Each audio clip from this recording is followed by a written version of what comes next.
opinion and carry in. Oh, it's Chris Avalon Unfiltered, bitch.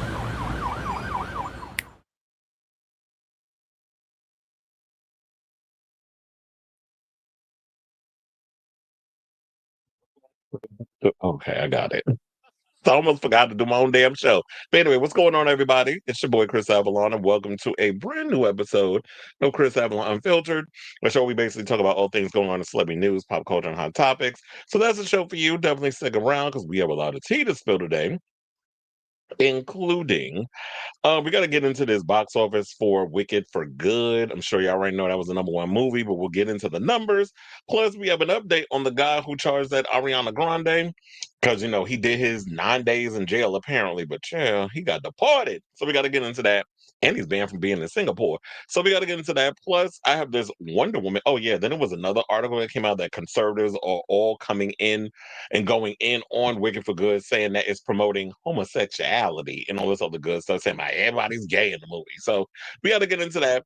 Plus, Wonder Woman star Gal Gadot says that she wants to play Snow White's evil queen again, even though none of y'all cared about the first Snow White, but she's holding out that she's going to get to play the character again when they said she wasn't even the best part of the movie. And the movie was already bad as it was. So we'll get into that. Plus, we got to get into this tea about Rose McGowan speaking out about Scream 7 naming Sidney Prescott's daughter after her character in the first film. I have an update on Thanksgiving too. Sleepaway Camp, the remake script is complete. We'll get into that. Plus, we have some Housewives news. Oh, yeah, and I forgot. Oh, wait, before that, Hugh Jackman is hinting that he wants to come back as Wolverine. So we'll get into that tea. Kandi Burruss and Todd Tucker done split up. I was not expecting to hear that tea, but I know one person in that family is probably happy, and it's Mama Joyce. So we'll get into that. Plus, the Bravo chairman, there's a Bravo chairman that said that the door is open for NeNe Leakes to come back to the Housewives of Atlanta. I want to hear from y'all if y'all would be yay or nay regarding that. Also, there's a rumor, but then again, she might not have a home to come to because there's a rumor, according to Radar Online, that NBC is looking to axe this in the entire Housewives franchise because they're talking about the drama has gotten way too real, too many criminal situations going on, too many lawsuits. We'll get into that story. Plus, we have news on apparently Jennifer Garner is not here for Jennifer Lopez spending the holidays with their children. Homosexual actor Kevin Spacey is clarifying rumors that he's homeless. And also, why is RuPaul's Drag Race being mentioned in the Epstein files? So we'll get into that and a whole lot more. So before we get to those topics, if you have not already, hit that like button. If you're new to the channel, hit that subscribe button. Also, be sure to smash the notification bell so that way you know when we go live with a brand new episode of Chris Avalon Unfiltered. Please and thank you. And I see we already got comments. Um, Felix liked the show or Wicked for Good, even though it's been getting mixed reviews. And we have Lisa Taylor up in the room saying, hello, hello, hello. Or as Alaska would say, hi. Wicked was pretty good, but not as much as the first one. Oh God. Sailor Mermaid was another one. I'm gonna pray for you gays. Y'all sitting up here talking about y'all like some damn Wicked. I'm kidding. Y'all can like what y'all like. I went to go see Sisu um Road to Vengeance. I'm gonna get into that, my overall thoughts regarding that when we get to the box office numbers for that. Robert says good morning. Well, oh shit, it is morning where you're at. It said, so good morning, good morning. How Funky don't even be saying it. Good morning. I am doing well. Glad to see you are in the room in the live chat with everybody else. You know what I was trying to think? I was like, should I put up the live chat feed or whatever because I noticed when people are watching on the phone, those numbers are much bigger than the other version. But it looks good on when you watch it on the laptop, the computer, and all this stuff. But when you're on the phone, it's like it's blocking stuff. So they need to figure out like how to maneuver that look to the other side. The situation. They're talking about hide. No, I don't want to hide the vertical broadcast. I want to be able to see everything when I'm in here. But you know what? Forget it. I'm gonna actually wait. Let me hit my banner. Let me actually put it on. Wait, hold on. Now it's like I'm forgetting how to do my own damn show. You know what? Forget it. I'll put up. I put that up. I'm a dog person. Um, Cats is not really my thing. Cats are really sneaky, and I don't know. I don't be trusting them. I be thinking that they're gonna try to take my breath and stuff and try to kill me in my sleep. So that's why I stick with dogs. And I have two, which I've mentioned on this show, Xena and Prince. Those are my two dogs. All right, so now, without further ado, I'll let the comments do what it's doing while we get into our first topic, which is the babies are well. Pain in the behind. But Xena's in one of her moods again. She don't want to go to the bathroom. I said, okay, well, you better not shit on my floor, because then I'm gonna kill you. Metaphorically speaking, I would never kill an actual animal.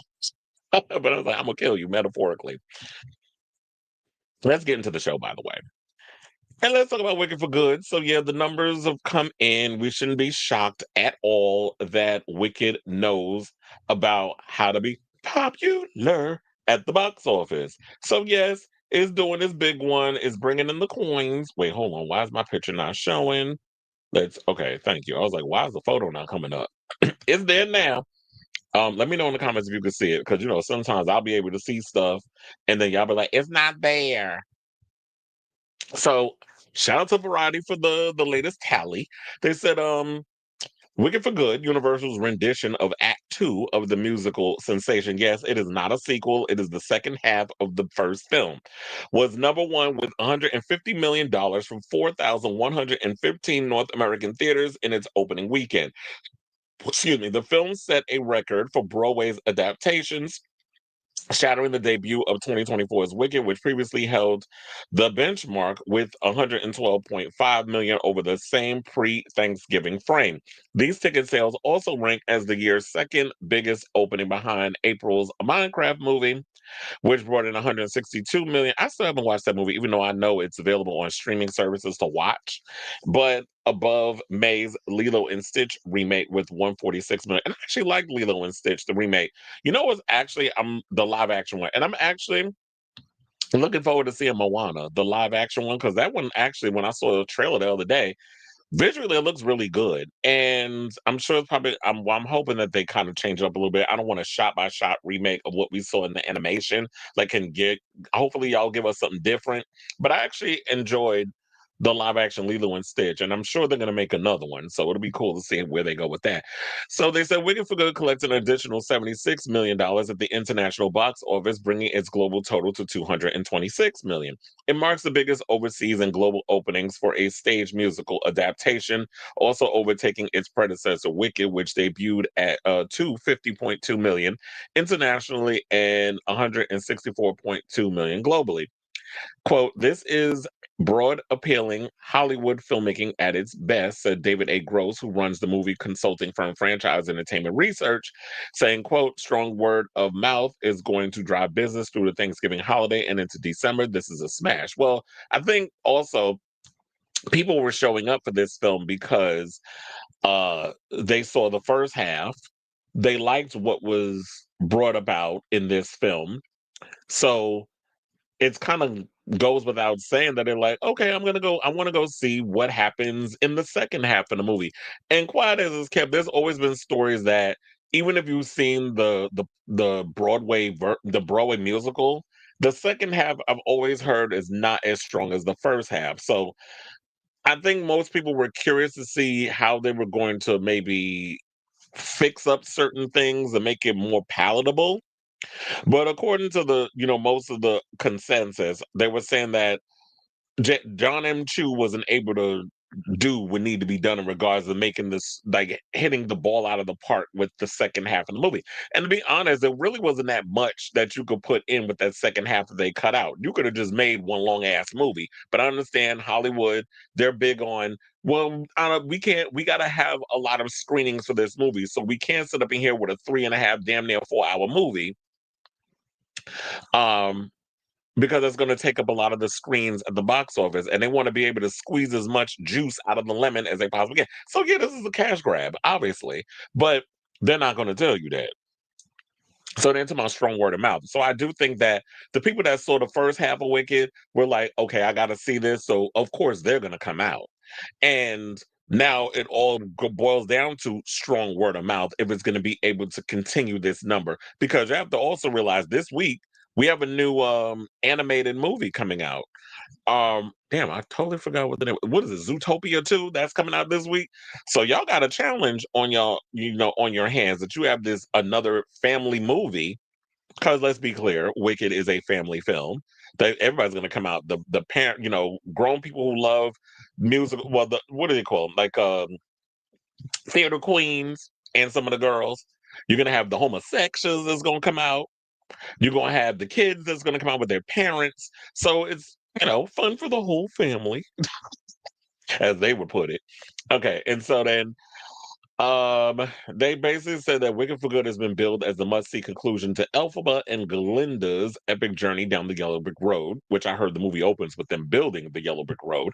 The entry picks up as the Wizard and Madame Marble, who, no shade, I don't know why they picked Michelle Yeoh to be in the movie. I understand that maybe he did it because they did Crazy Rich Asians together, but if you're not a singer, don't put her up in there. Or y'all could have just did what y'all did back in the days of Hollywood when Natalie Wood, she was not a singer in West Side Story. They cast somebody, well, they hired somebody to do her voice, the vocals, and then have them come in and do that. Or you could have probably hired someone who actually has screen presence that could have played Madame Marble. Maybe you could have cast Adina or Adele Dazeem. Sorry, we got to say it like John Travolta.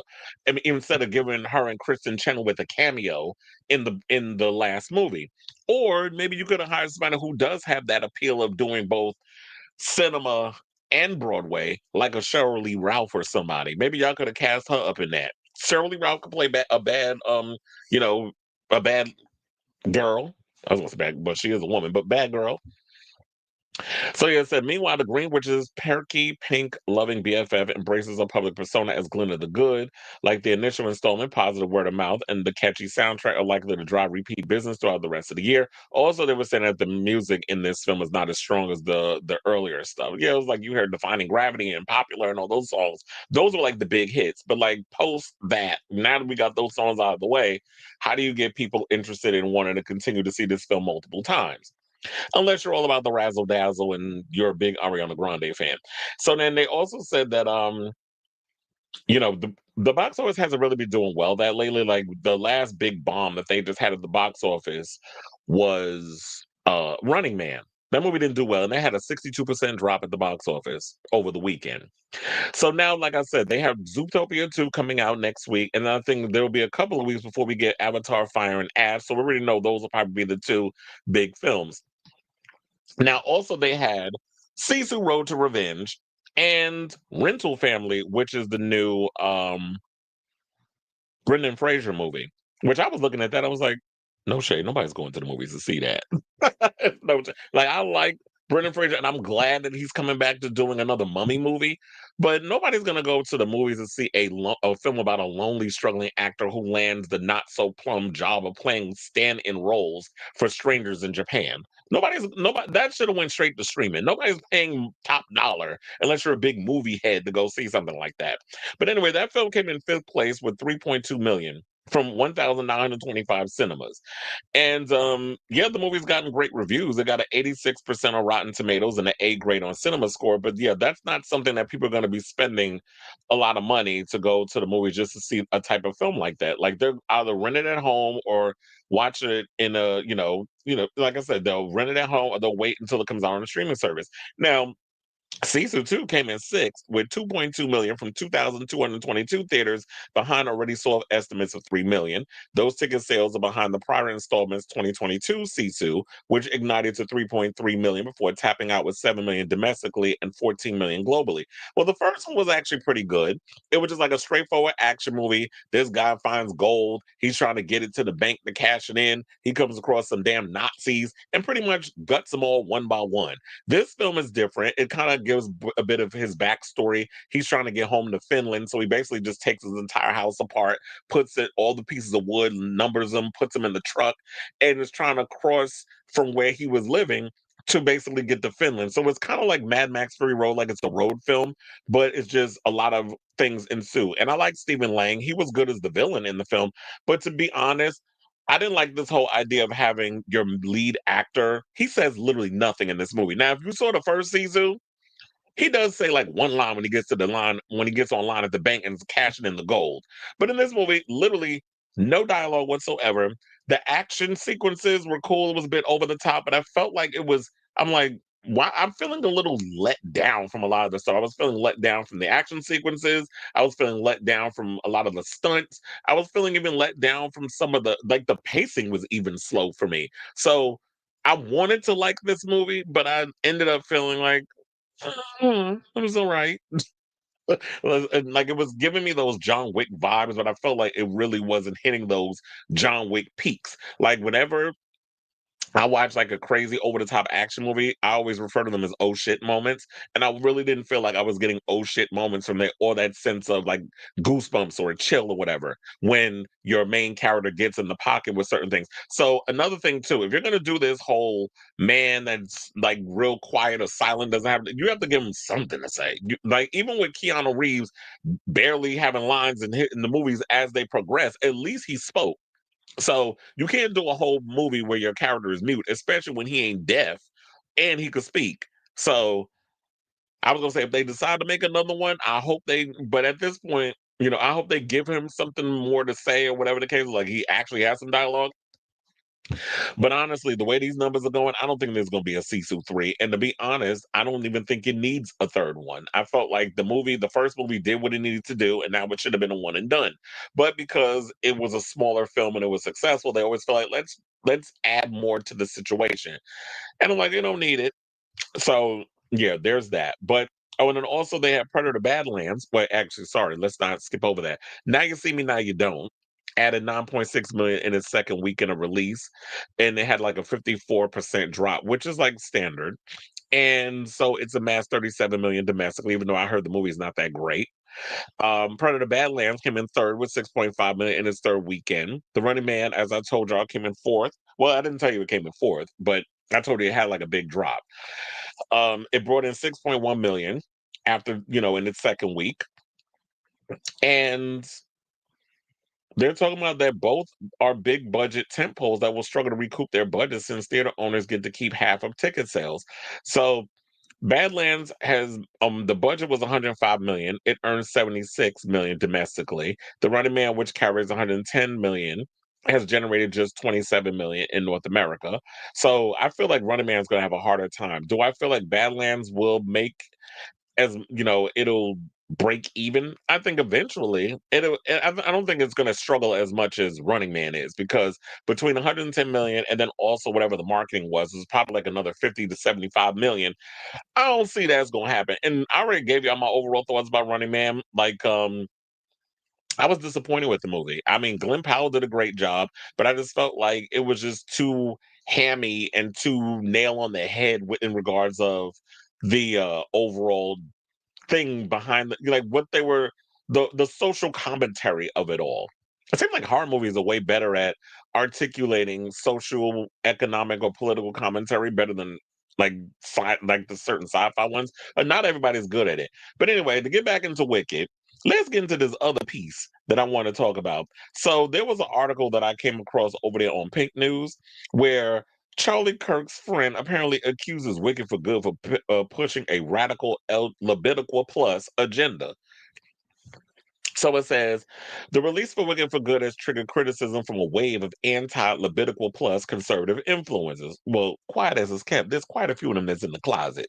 Charlie Kirk I mean, not Charlie Kirk. Who's that other queen? Nick Fuentes? That's a big old rhymes with maggot. He just ain't come out and tell y'all, but we could tell. But anyway, so among them is Isabel Brown, a YouTuber and friend of the late Charlie Kirk. I don't know her. Brown has claimed that Wicked movies are pushing a radical Levitical plus agenda.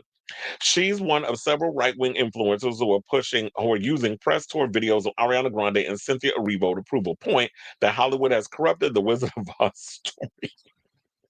Vanity Fair reported that much of this uproar can be traced back to a video from conservative rage bait account. Yeah, them troglodytes, libs of TikTok. Okay. Now in the clip, Grande declares Oz has always been a queer place, a safe place for queer people, for every different color of the rainbow, for everybody. Read the L. Frank Baum book. It's the truth. Well, I read the L. Frank Baum book, and she is absolutely correct that there is queer allegories throughout that book. When you look at the original film, The Wizard of Oz, which is way more very progressive for its time when it came out, in regards to the subject matter and all the things that they were discussing in that film, there are pretty much queer allegories in the film, especially when you look at the Cowardly Lion or the way the characters. Why do you think so many gay, like, Levitical plus people, or I would say queer people, relate so much with the Wizard of Oz, and especially put Judy Garland on such a high pedestal? Why do you think that back in the day, the old queers used to refer to, their friends, if you're a gay person, as their good Judy? They were talking about Judy Garland.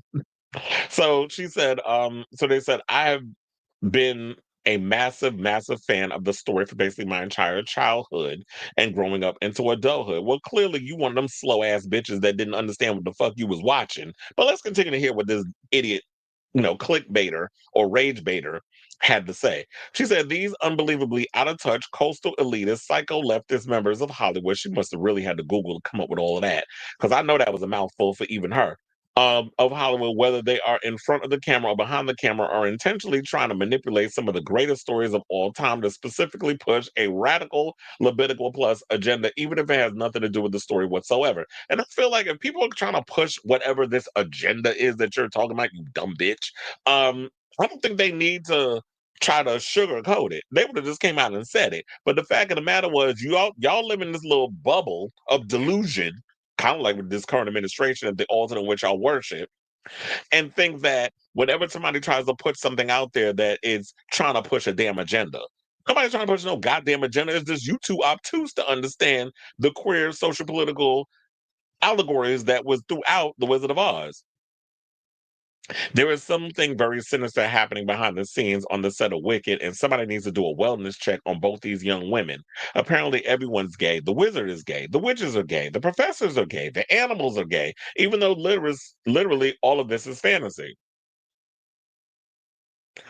I'm not even dignifying that last part with a response, because the wellness check, no shade, needs to be done on some of you radical, crazy you know, I was gonna say nut bugs. I don't even know what the fuck that is. But no, a wellness had to be done on y'all, because the fact of the matter is y'all pull so much of this shit out y'all ass talking about that this is literally an agenda people are trying to push. Anything that's diverse, anything that's different, y'all want to sit and weaponize and change up narratives of words. Y'all want to call it woke, which I'm sick and tired of the fact that, yeah, a lot of you clear folks have taken that word and you've bastardized it when it was something created by Black people, for us to be vigilant and aware of what's going on in our circles pertaining to discrimination against people of color, particularly Black people. That is where woke comes from. Woke is a word that came about in the 1920s. It's not something that was just invented. So when y'all sit up here and try to use these little buzzwords to get people riled up, because yeah, y'all need content over on your tired ass channel, because apparently everybody's a friend of Charlie Kirk, including his fake ass wife, who sat up here trying to grift off of that man's death. And then she went and said that you are trying to canonically say that 10 times fast.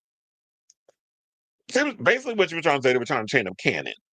I was like, y'all be coming up in here with these words or whatever, trying to make yourselves sound more intelligent than you are. But the fact of it was, she's trying to say they're trying to chain up the canon of stories that she grew up liking, that I guess it's simply about the battle of good and evil. I love how y'all try to simplify shit. When things that go on in a lot of films or whatever, whenever you're talking about certain things, it's multi-layered. Nothing is just black and white. It's not just about the battle between good and evil. Now, I will say this. The one thing that does irritate me about stories like with Wicked, or even the story we're going to get into later on, uh, when Gal Gadot was up in here trying to talk about she want to play the evil queen again. Like when it comes to Maleficent, all these other things. I don't like the fact when y'all try to take characters that were created as villains. I want to make them misunderstood. They got to be sort of like Like there's layers to why they're evil. Why can't we just keep certain characters that no, this bitch is just out her fucking mind. Like I want to give them backstory. I want to explain why they are evil the way they are the way they are. It's kind of like the same thing when I said about Michael Myers and Halloween. Why can't he just be this force of evil that I just kill because I feel like it, because it's in my bones, because it's just something that is just within me? No, you got to give him a backstory about my mommy was a stripper, my stepfather's an asshole, my sister is a whore, and all these other things, and now and I'm getting bullied in school, and that's why I'm messed up. No, he grew up as a kid that was in the suburbs and decided one night while his sister was upstairs hunching in that damn room that I wanted to make carnage candy out the bitch. Why can't we just keep things that way?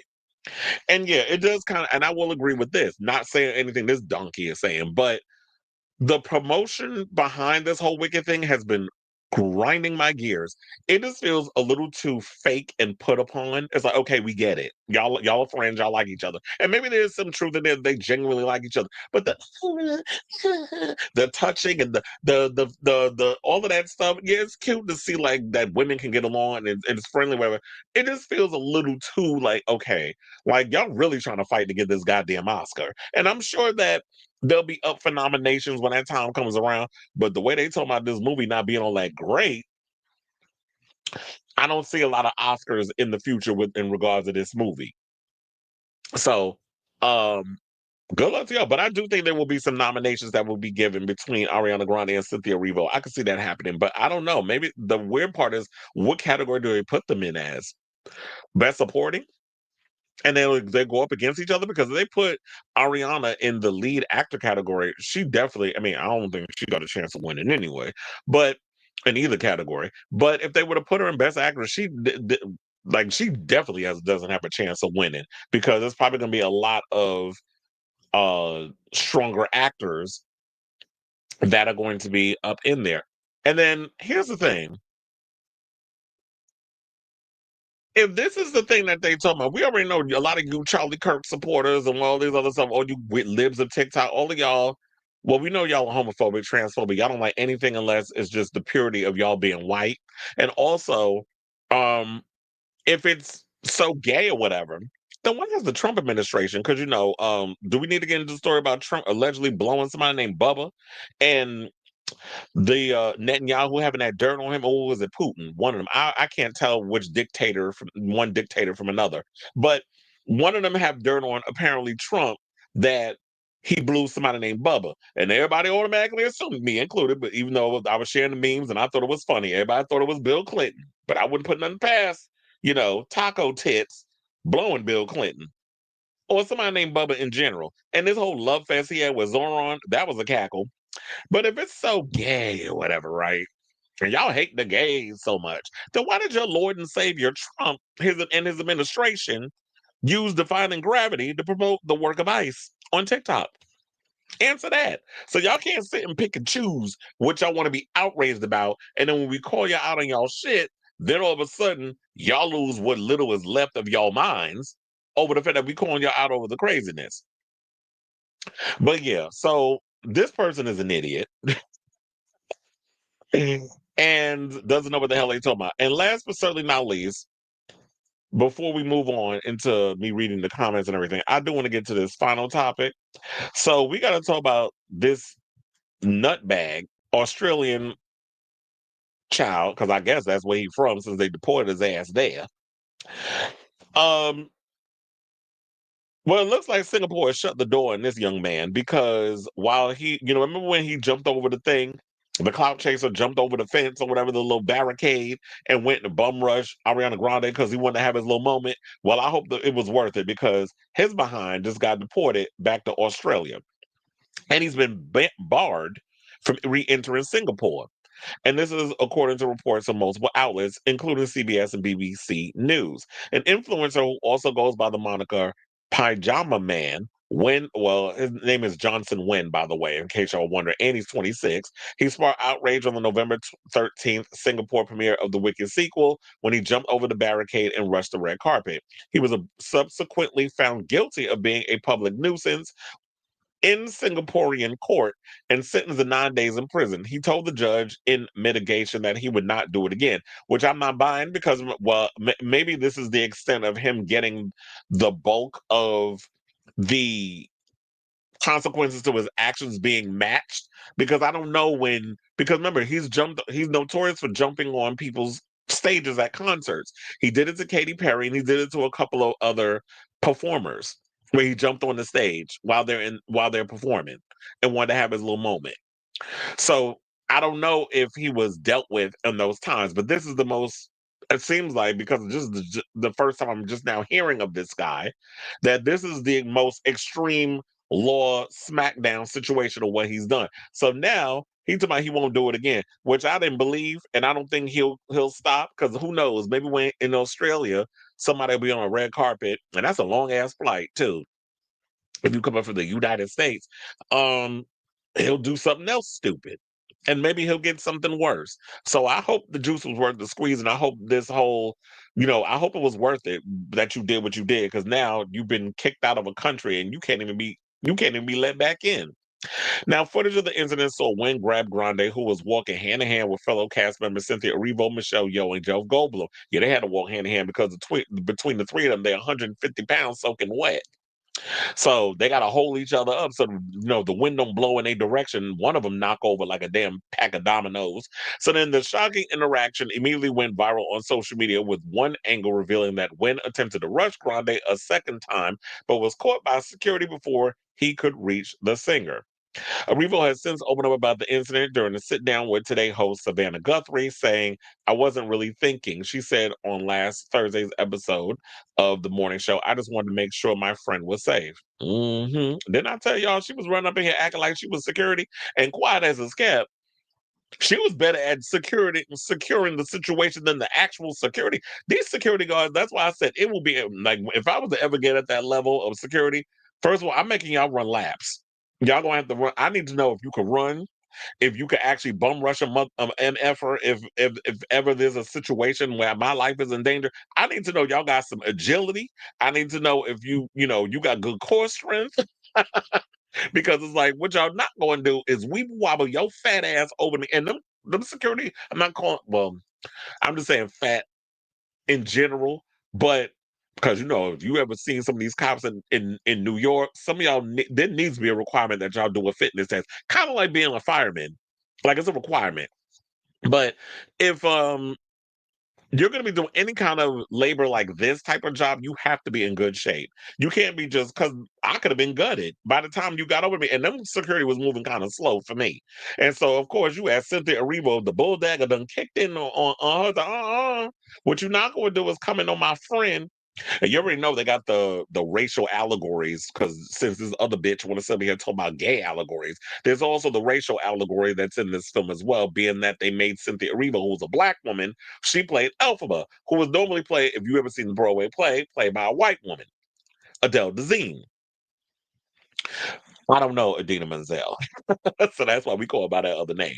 So um there's those allegories and stuff in the movie as well. So okay, so then she also said, we have, do I really want to read this? Because this is where all that tearful stuff that I already told y'all irritates me with them. We have come through some shit. We have come through some stuff in our lives, in our daily workings.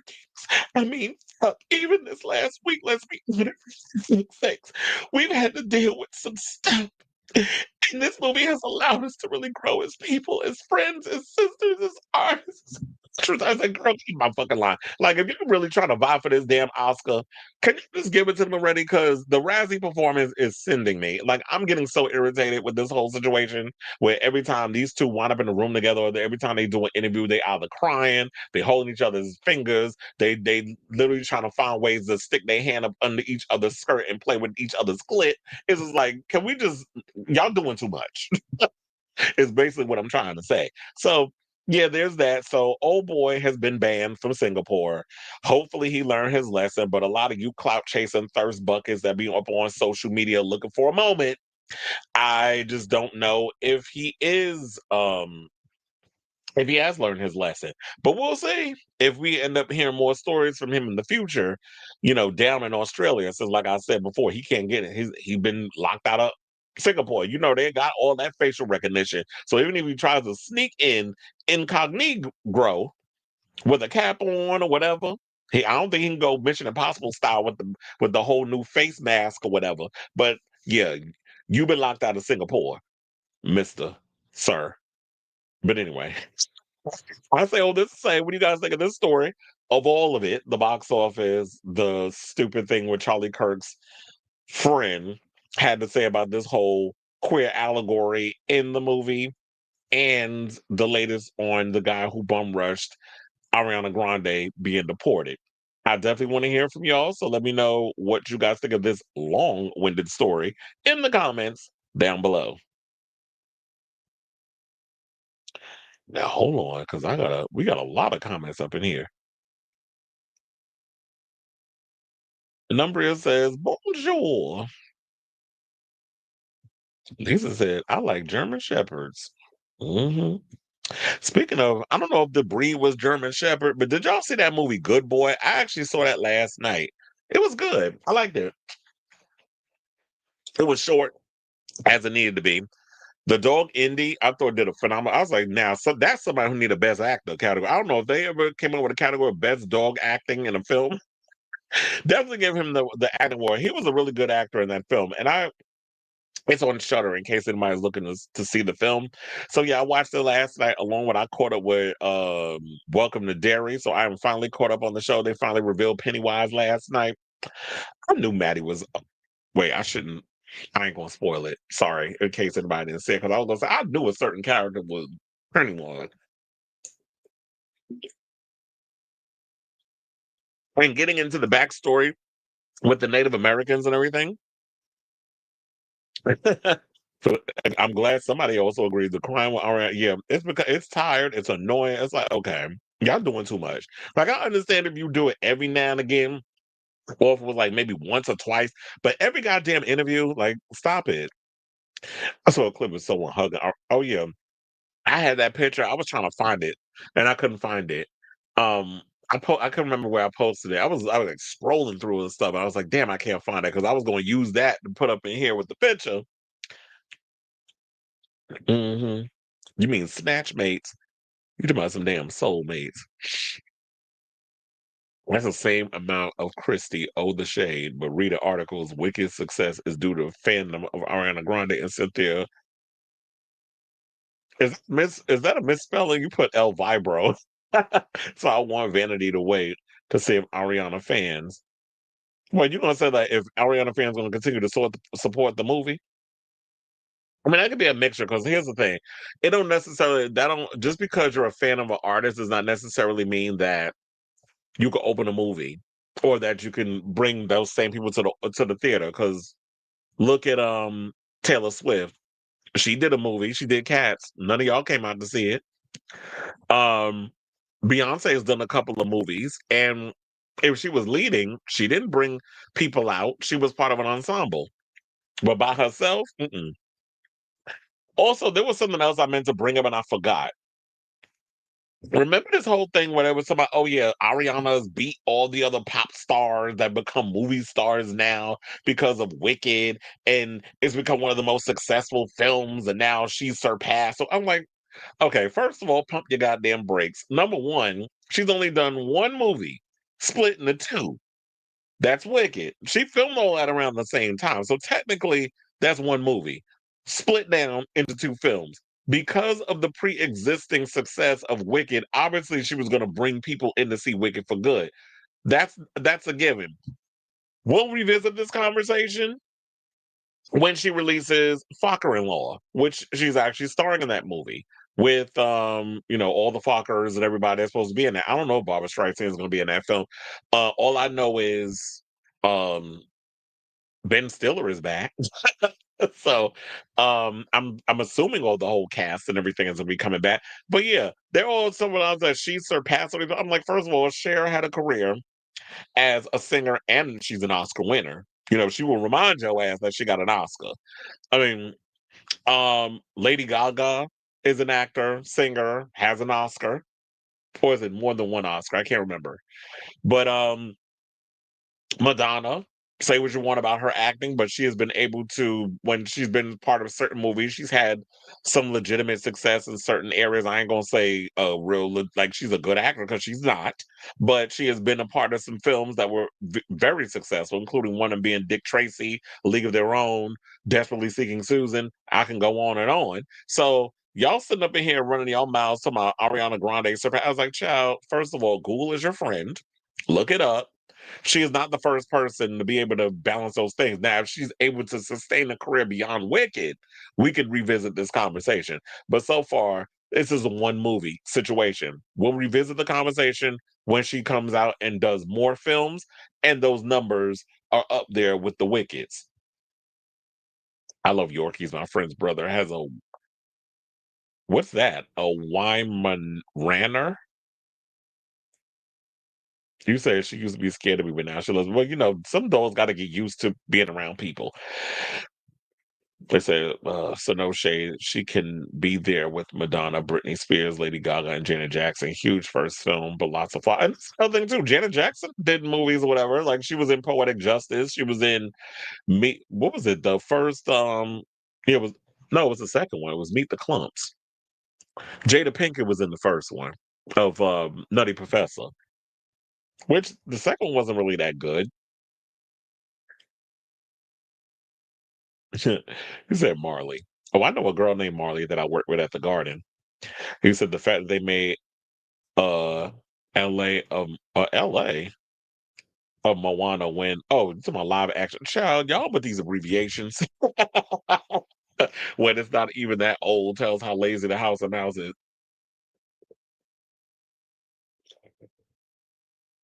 I mean, how old was the Little Mermaid before they decided to make one live action? That live action movie was trash.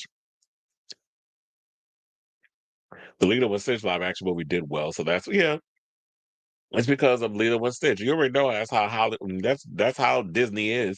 I don't understand why they didn't show. I don't understand either.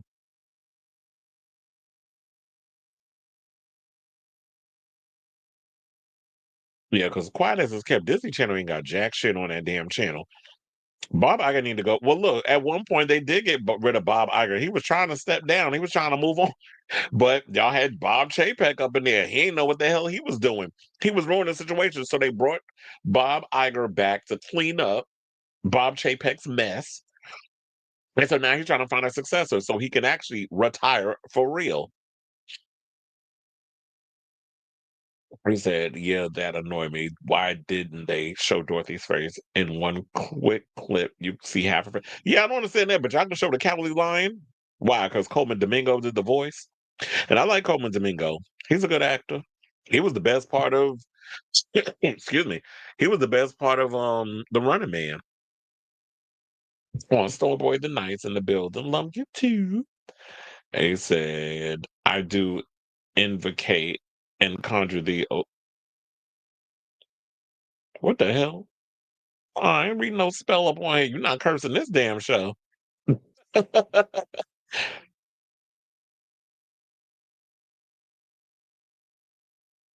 You take that goddess of Hecate shit over there to, somewhere else. And you said Princess Fiona's sister.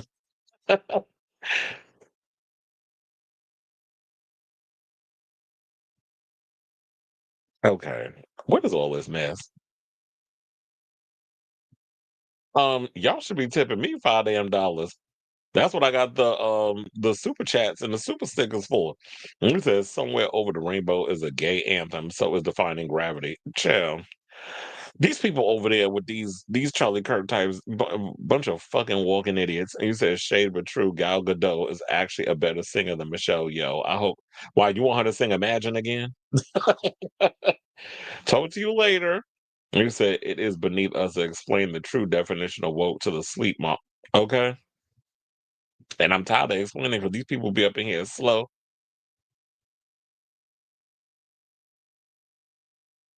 I don't say I know it all. I know enough. I'm always learning. And you said, damn, and I thought I had my own opinion.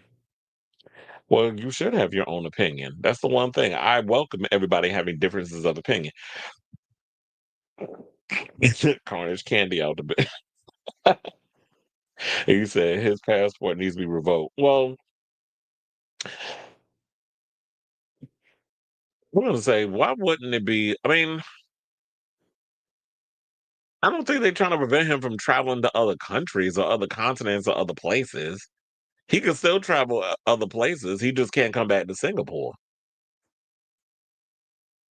I am full screen if you actually watch it on the if you watch it on the other thing. But for some reason, I gotta wait until the show is done and start cutting. I mean, deleting some of the things because I don't know. YouTube is weird. When I be creating like the headlines and stuff, maybe I'm gonna have to do that afterwards because this is getting annoying with this new setup.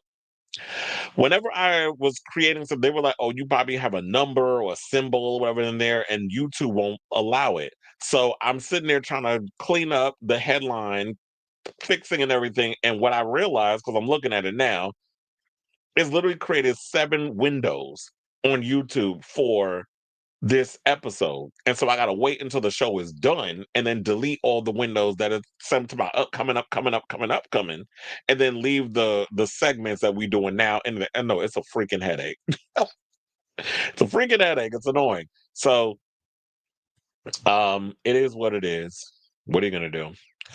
Hold on, I should not be checking I'm sitting there looking at this stuff over on YouTube. But because I'm like just opening up on the Kyle Kalinske videos I'm gonna have to watch later. I was like, I hope nobody heard that, but y'all probably did. Anyway, let's get back into the thing. Did you cover the story about Ginger lying about them doing the battle cry? I didn't hear anything about that. Where's that story about Ginger lying? Oh, maybe I did see something regarding drag teaser with Matt, but sometimes he annoys me because it feels like you just regurgitating shit that I've already heard. So a lot of times I bypass his show. Speaking of which, and shows, did y'all see that episode of Matt Cullen? He did a video of damn, I forgot the guy's name that actually gives injections in guys' penises and does like booty hole rejuvenation. He had Boomer Banks on there. And he was getting a little too excited. He was like, "Oh yeah, it's so big." I'm like, "We know Boomer Banks got a big old dick. We've all seen it." But I mean, I've seen it in person, but but we've all seen it. And he getting a little too excited. I said, "Child, what's Sloan gonna feel? I mean, how's Sloan gonna take all that? You getting a little too excited, looking at all that Mexican peen." And I'm sitting there like, "Why are you making your penis bigger? You already have an enlarged dick." But it's this thing in their mind, and I've read the comments. The comments they was going in. Oh, you sitting up here promoting all this vanity. Well, look, people can do whatever the fuck they want to do with their money. I don't know why people get mad over people doing whatever. That this guy had like what do they call them, like fishers or whatever in his booty hole. I was like, child, maybe Porfy need to go and talk to him because I know with all that wear and tear he was taking from them enlarged dinglings, not from when he was in a relationship with fitness probably he ain't had to worry about that, but all them other male models that were ginormous that was gutting him out because that was his bread and butter.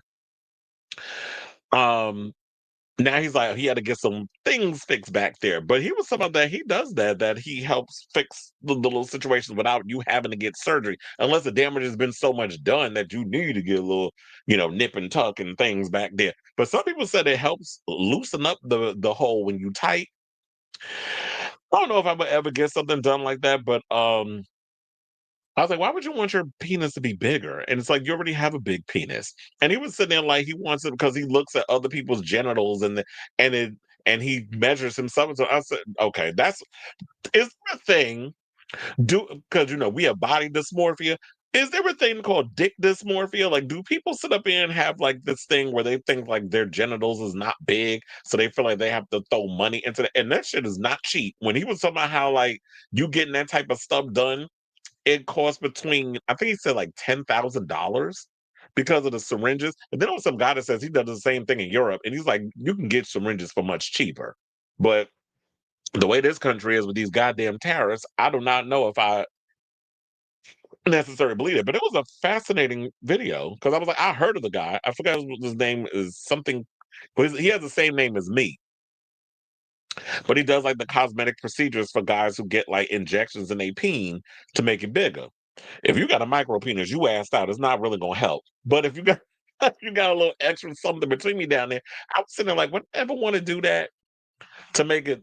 But then again, the bottoms don't complain. So why would I cause something to be meteor when it's already I know it's TMI, but it's a bit meteor already. So I don't need to add a little more girth to the situation. Because they was talking about like with gay men, they were like somebody was saying, even Boomer was saying, he said he prefers girth. And some people, I thought you like both. I thought you like length and girth. I don't know about length. Girth, I feel like is much better because you getting up in there and they feeling it, and it's like they want that thickness. But if it's long, it's like you got a pencil dick in you. And some people, from what I've heard from bottom, say that they complain because it's painful when you have it's long and skinny. If it's long and it's thick, that's like the icing on the cake. And that's the end of homosexual peen talk for now. I saw a compilation of his antics on Twitter. The way he slammed on a riser when security grabbed his leg for the antics of a chain. Oh yeah, that's another one. I forgot who it was too. It was like the Chainsmokers concert should have made him stop then. Yes, what I said. It was like they don't learn a lesson. He realized he gets over the attention. Like what Felix said, they like the attention. It's the same thing like with that content creator. I forgot his name. The one that told me he can go to jail for a federal crime because they found drugs and stuff in his car because he pulled off on the side of the road. He was in the middle of the road doing content. And then he got arrested. He got out of jail. He was mocking the police and talking about, yeah, I'm free. All this other. So they like all that attention. They put on this facade. They perform. They do all this crazy stuff. And they know that by doing all this, they get rewarded for bad behavior, not realizing there's consequences to this. You say Kirk and Rotten Hell. While his wife hunches Miss JD. Well, I think she kind of based off of no people like I feel like she moved on from that. Now she on her next grift. But yeah, they didn't sustain the whole situation with her and then also hugging up on Jesse Waters, which we already know he's a serial cheater. He cheated on his last wife with one of the women that work at Fox News. So I don't know why people surprised. Not best dog. LOL better. Well, yeah.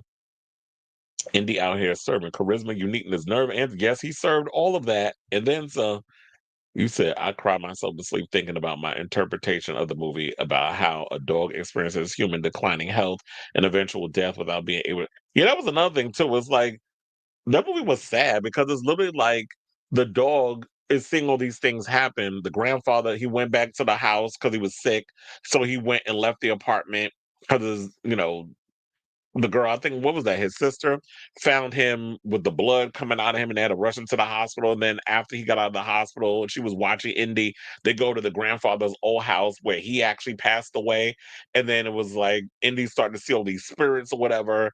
And he's trying to protect his owner.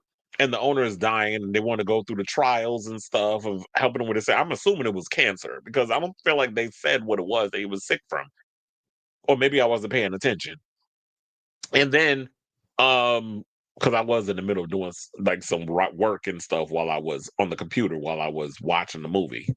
Because it was moving, it was like slow pace. So I was like, okay, I can kind of like keep my eye on the film while I'm doing work. Once I understood the tone, once I got into the tone of the movie, and I was like 30 minutes, and I was like, okay, I kind of got the tone. I can get back to actually doing some work. So, he and then seeing the dog, it's like, yeah, then it kind of makes you wonder because it's like, yeah, dogs they can't talk, all they do is bark. They try to do the things that help you out, and then the owner is kind of pushing you away, whatever the case is.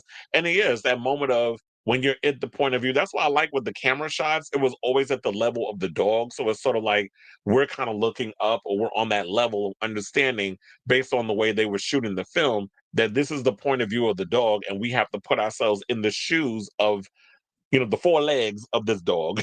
That's why I said shoes plural, because dogs got four legs. So when you sit in that and it's like dealing with that, I was like, this is a really unique take on a POV of a dog in a horror movie and spirits and things happening and you know, the fact that you're feeling helpless. Yeah, you did tell me that. Now that's a bit much. Five times. But we already know there's gonna be people out here who just love this movie, regardless of what people are gonna say. And I always say, look, It's subjective. You like what you like.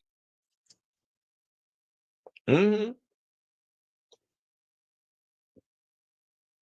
Well, Whitney's dead. Tony's on Lifetime doing movies based on her song titles.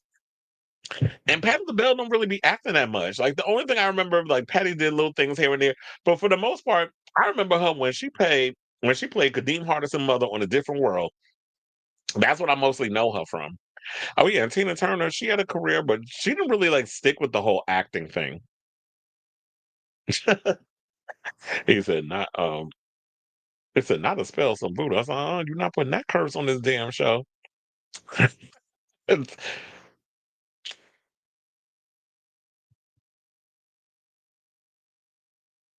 Wait, well, it's like, what happened? He said, that sounds like 20 years ago, back alley silicon. Not Boomer Banks getting. Mhm.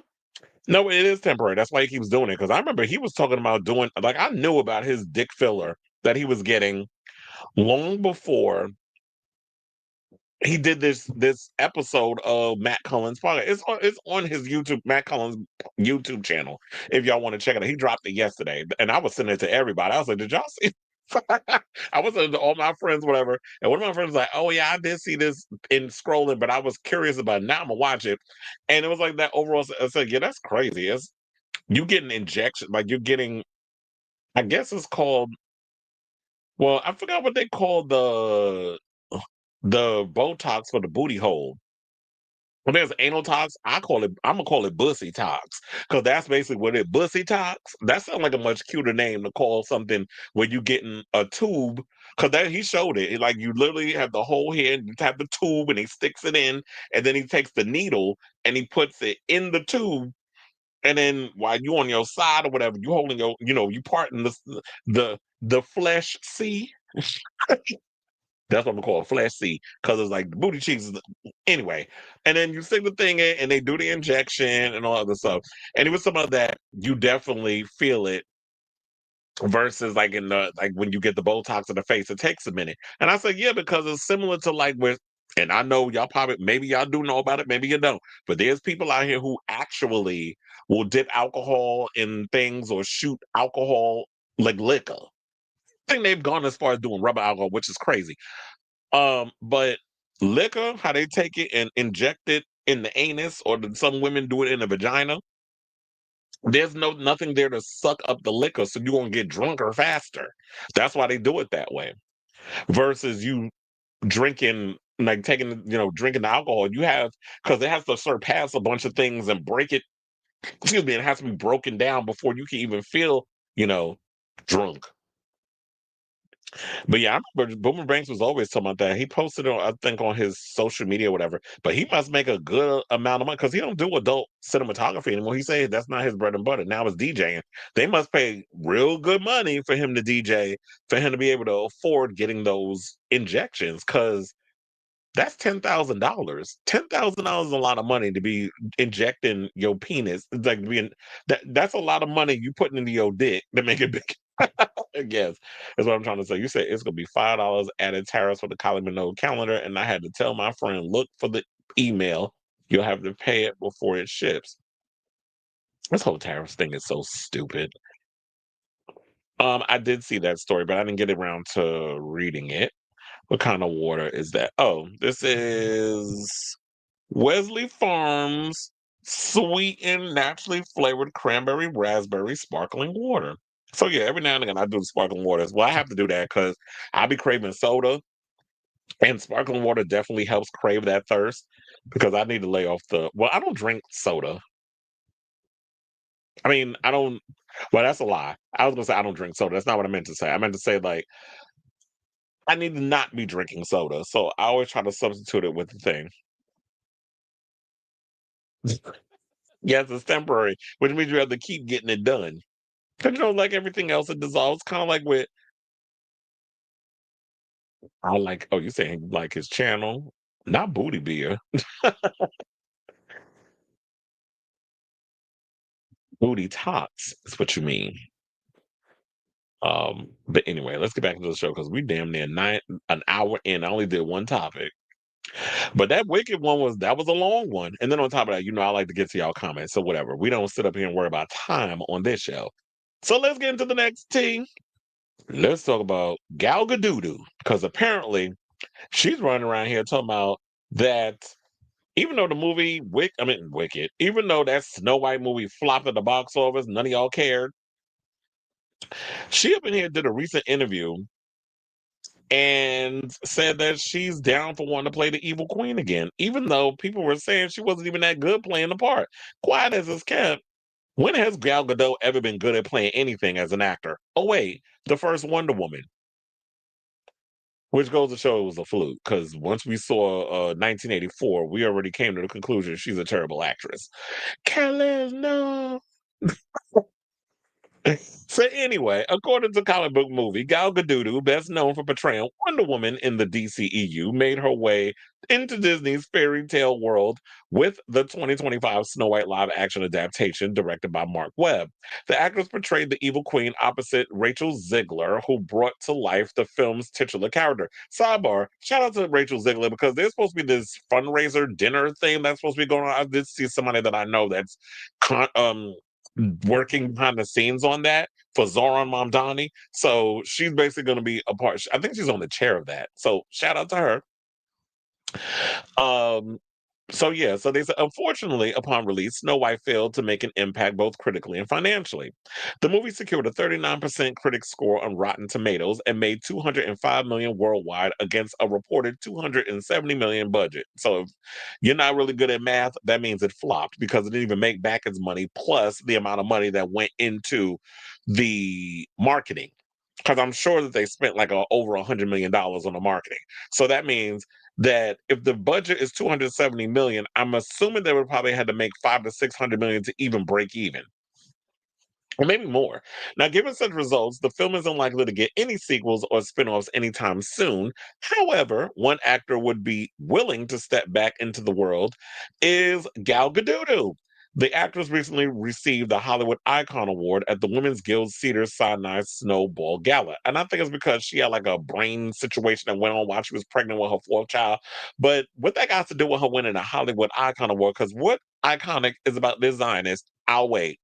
Now, speaking to Us Weekly, Gadudu stated she loved to step back into the crown of the evil queen for a potential spinoff, saying, I'm not even going to mock her with the accent. So I was going to be like, I would love to do that. Yes, tell Disney CEO Bob Iger, Bob, I'll do that. Well, of course, girl, slim pickings with you when it comes to acting. So if anybody's going to give you an opportunity to be in a screen and do a movie, she going to take it. The least you could do is actually take the time to get you a damn coach and teach you how to actually conjure an emotion instead of just standing there looking pretty. I mean, if you need to come across as like you want to be that action girl, just think back to your IDF days when you was going around allegedly, killing brown children that aren't Jewish or from Israel. Now, it's unlikely for the actors to return given the project's aforementioned disappointing financial returns. Snow White's failure was an interesting case. Now, while there was a time when it looked like it had a chance of enjoying the same success as some of Disney's previous live action retellings, such as Maleficent and 2016's Jungle Book, that ended up not being the case. Now, in August of 2025, Gadudu gave an interview on the Israeli TV show The A Talks. It's a horrible name for a show. The A Talks via the Hollywood Reporter. This is where that came from. Now, where she stated she was under the impression the movie would be a success. She said, I really enjoyed filming that movie. I really had fun. Even working alongside Rachel Zegler, we laughed and we talked. We had fun. I was positive the movie was going to be a huge hit. But then she went on to blame, which she then ended up walking back. But it's like, girl, you said what you said, now stand on it. She went and blamed Snow White's box office struggles on expectations regarding the actor's responses about Israel. And then she said, and then October 7th happened, and what happened all over in different industries, not just Hollywood. There was a lot of pressure put on celebrities, actors, creators to post against Israel. And it happened. I can always explain and try to give people in the world context about the situation and the reality in Israel. And I always do that. But at the end, people make up their own minds. And I was disappointed that the movie was incredibly affected by all of that and it didn't do well at the box office. But it is what it is. You win some, you lose some. Well, sis, first of all, you're full of shit. I ain't gonna say you a POS because I don't know you, but you're full of shit. Number one, You said that, yeah, I can give people in the world context about the situation of what's going on in Israel. You mean that Israel's going around using a lot of American taxpayer dollars to kill innocent civilians in Gaza, and this is all about trying to occupy the world, the West Bank. I mean, it all started under the Biden administration, but when you have someone like Miriam Adelson, who's basically giving her husband's money because he's dead, when she's giving over $200 million to Donald Trump so they can continue to do the travesties of what they're doing and get away with it, when we're watching a genocide happen in real time, where are y'all the victim in this? Because last time I checked, when there's a conflict and there's a war, it's two-sided. It seems to me when we've been watching this genocide happen in real time, because that's what it is, we've been watching one side pretty much go in, shooting innocent people, men, women, and children. There was even one where I saw that there were IDF soldiers shooting, like picking. They would go and pick targets on people's bodies of where they was going to shoot. So yeah, they would even shoot you in the genitals. When we've seen that, they would shoot you in the testicles. There's actual reports of this coming out that have come out. I can't say coming; it came out months ago. Like I've been paying attention and keeping track of all of this stuff that's been coming out over the years. So you can't sit up here and try to play victim and make it seem like that was the only thing. I believe that the reason why this movie failed, that was partially it, because there were people that were protesting because of your history. Yes, you were an IDF soldier. So of course, before you became an actress, so of course you're gonna align yourself with Zionism and that whole situation over there, where y'all feel like y'all the superior race, where you feel like that your lives are the only ones that matter over everyone else's, and this is what Zionists believe. It's historically proven and it's out there. Google is your friend. If you don't believe me, I'm not sitting up here. And then just because there are people that believe in that does not mean that you are anti-Semitic, or people that call it out, I should say, are not anti-Semitic, because there's not an anti-Semitic bone in my body. I have a lot of Jewish friends, and I know, like, when you say stuff like that, well, that's like the equivalent of saying some of my best friends is black, but then you say something racist. No, I call out all sides. I don't give a damn. So, um, to me, she definitely has Zionist ideologies, and the fact of the matter is she's being called out for it, because a lot of them are pissed, especially that's why they're trying to take over places like TikTok and all these other things, is because there were people out here who were reporting on these stories. There were people that were showing what was going on in Gaza, these innocent people that are being killed. It was all over my Instagram feed as well, where I was seeing a lot of these censored videos of kids like with their heads blown open and parents carrying their body. Like I'm literally watching all this as it was happening over the last 2 years. So when you want to sit up here and make it say, oh yeah, it happened October 7th. No, this has been going on for a long time. It's just the fact of the matter is y'all, people like her, hate the fact that we have something called social media, because y'all were able to lie to us when it was y'all had control over linear legacy corporate media. Now that it's social media, because social media, you can get things out a whole lot faster. You can cut through the red tape. You can find ways of getting things out there. And once it's out there, it's out there. People can share it. So you could delete whatever or try to suppress the video. There will always be ways that people could find a way to push that narrative further out there for people to see. And that was pretty much what was happening. And they hate the fact that they no longer control the narrative. So that's why they try to perpetuate these lies and propaganda, saying, oh, these young people are confused, or they're out here getting misinformation, or TikTok is now dangerous because they're posting these things that aren't true. No, y'all were able to control the narrative. Y'all hate the fact that y'all no longer have control over the narrative in regards of what you want people, especially American people who are seeing a genocide happen in real time. Y'all don't want us to have an opinion on this. Y'all want us to still be, our head in the clouds, wearing rose-colored glasses, and just, excuse me, believing what the talking points that you wanted us to believe. And we've woken up, and I think a lot of the younger generations coming up have woken up, including younger Jewish Americans who are seeing this and are against the atrocities of what Israel's doing. There's even people over in Israel that are pissed off with this whole genocide. So I don't lump everybody in one sum. There are people out here, and I've seen in New York, there have been a lot of Jewish people who have been protesting against the genocide that's been happening. So I'm not going to sit up here and try to say that they all think like that, because I don't look at everybody as a monolith. I take people on how they come across individually.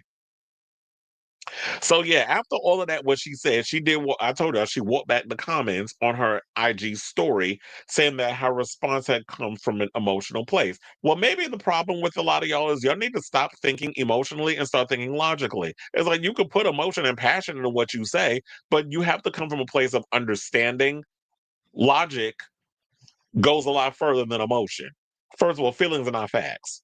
So that's what people need to learn in that situation as well. So she went on to say, I was honored to join an extraordinary interview with inspiring interviewers whose questions go straight to the heart. Sometimes we respond to questions from an emotional place. When the film came out, I felt like those who are against Israel criticized me in a very personal, almost visceral way. But maybe there was some truth to that. But also, she needs to realize is that you were on a show in your home country of Israel. So we already know the type of narrative and the type of questions that y'all gonna ask amongst each other because y'all gonna be pro, especially if the corporations own the show or whatever the case is, where those type of stories is coming. We see it in our legacy media, where a lot of, especially if you watch trash ass shows like The View, how they definitely try to take on this whole the Zionist pro Israel talking points, especially when they had Zoran Mamdani on the show. The way they were trying to paint him. Well, guess what, bitches? He's your mayor. Now you got to deal with it. And how when Andrew Cuomo came on, which child, I just heard the latest news regarding this client. He really does not know. See, now this is how I was like, what I feel for those women that were assaulted by him, because this is a man that does not understand that no means no. He's still trying to jump back into politics after getting his ass whipped not once but twice by Zoran Mamdani. Now he told me that he wants to succeed. He wants Chuck Schumer's position.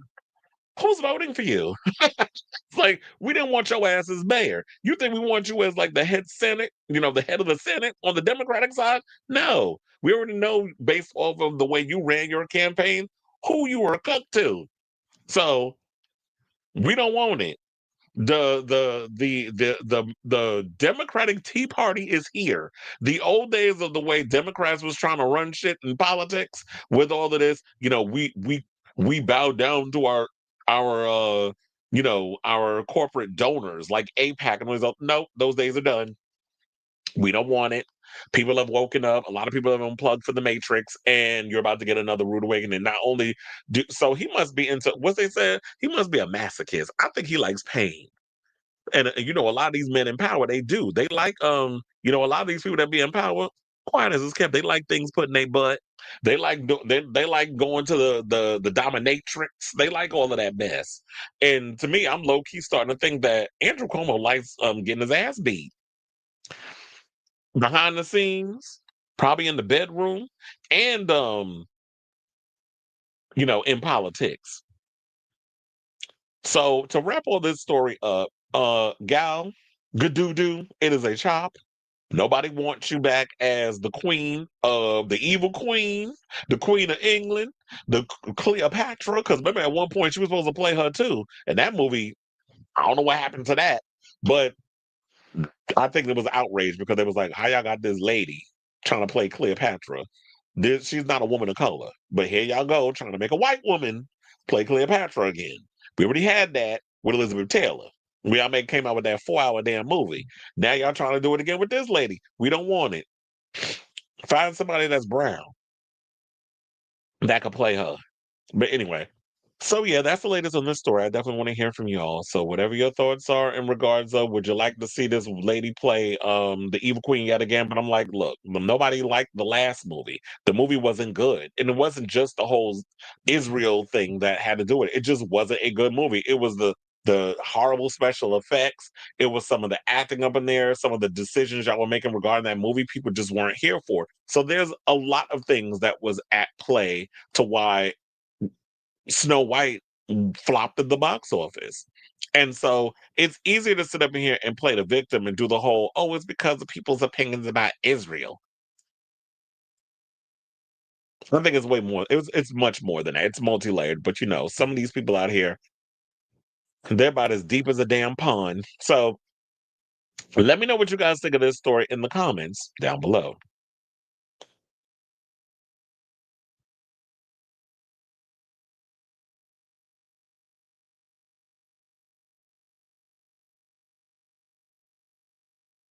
You said her sorry ass can't act. She needs to play that thing on. Shut up. He said she is a terrible actress. And that's the thing too. Is like, I mean, I definitely I didn't mind her when she was in the Fast and the Furious movies because like she just there to be pretty and do action sequences. Um, yeah, so she's like a supporting actor or character. I don't mind her as much, but as a lead, no. That's what I said. Icon for what? A new Gallup poll: 100% among Democrats and independent voters, American pride is dead. They don't like their country. While it's 32% has a well, that's one of the articles I did read. They said that women are pretty much tired of America and they're looking at at leaving the country. That women have had it with all this mess that's going on. You think men are upset over the fact that they've been feeling neglected, which is why they voted for Trump. Women are feeling like, yeah, this is not a country for me anymore. I mean, there's no, what is to be proud of in this country when you start taking away everything? It's kind of like even when they was talking about like when you start taking away everything of the American people, when you start taking away their toys and you take away their food, oh, what's the problem? You try to starve American people. So that kind of took the mask off, and people saw him for what he was. Now he's trying to hide behind Zoran at the White House, talking about, oh yeah, he and I have a lot in common. He was going to this whole love fest. If he could have Zoran sit on his face while he was doing that press conference, I guarantee you, he would have loved to have done that. I mean, quiet as it's kept, I wouldn't have minded him doing that to me. But it's like, okay, so, sis, calm down. And you know why he couldn't stand up from behind that desk? It's them damn swollen ankles, them cankles. What about Ukraine and the people in Nigeria? No one even cares. Well, that's not true because I did a whole thing on Nigeria the other day when talking about Nicki Minaj. And there was somebody in the comments who tried to well, when I did the post, when I did the clip and I put it up on the channel, somebody came in the comments who was trying to come for me in regards of damn now let me go find it because she kind of pissed me off and I was like, bitch, tell me you didn't watch like you didn't watch the clip basically by how you responded. I said, let me turn the volume down because now it's like I gotta look for the damn video. Oh, I see myself live. Is you live?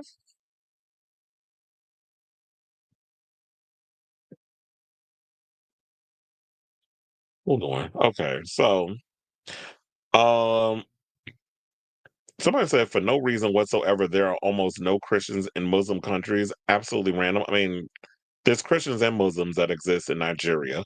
Um Somebody says she should be discussing Sudan or at the very least the Congo. Black people are being used like rags, butt brain reinforcing nonsense. And I was like, or better yet, her home island of Trinidad. Two Trinidadian men, Chad Joseph and Rishi Samaru, were killed in a U.S. military airstrike on a boat off the coast of Venezuela in October 2025. She should be discussing that than worrying about what's going on in Nigeria. But I guess people didn't. Then one person said, "I don't care." The same person they said, "I don't care why she's speaking up. I'm happy someone is." And I'm like, well, maybe she should care why they're speaking up, and especially when it's about a subject they know nothing about. You can't just randomly come out here and just speak up on something, and you don't have the vernacular to speak up on things. And this is why I was saying, like, between her and dumbass Pharrell, who sits up here and talking about he don't like DEI, whatever. Like, sir, if it wasn't for DEI, your ass would not be running Louis Vuitton. Trust and believe, especially how vehemently racist the fashion industry is. You got that job because you are able to throw some clothes together and look cute while you out here making little futuristic music. So we're not going to sit up in here and try to act like that you have the wherewithal to do fashion like a Virgil Abloh or somebody like that. Because you don't. So the same person was like, "Do you know what you are talking back?" First of all, that's not. I would think you would say talking about. Are you really going to dismiss the slaughter of a whole group of people because you disagree with the politics? And I said, "Did you even watch the video, or are you just responding to the headline?" I'm going to go with the latter. So how you going to sit up here and say about because I disagree with somebody politics that do I even know what I'm talking about? Like you sound dumb. If you actually watch the video, I think I explained enough of how I felt on the situation.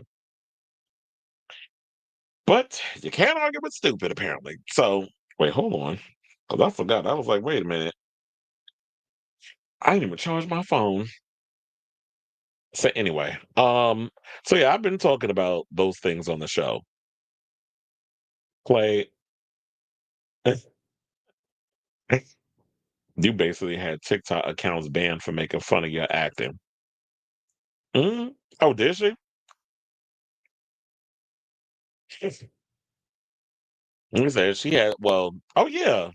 You're right, because remember when I played the little montage of her bad acting on I played it on I posted it on the social media platforms because I got it from TikTok. Yeah, she was getting mad over that. I was like, bitch, it ain't our fault you can't act. Look, when there was some actors out there who was not the greatest actors, they got training. Will Smith didn't start out as a great actor when he first started, but he got better because he he put into, he put in the work.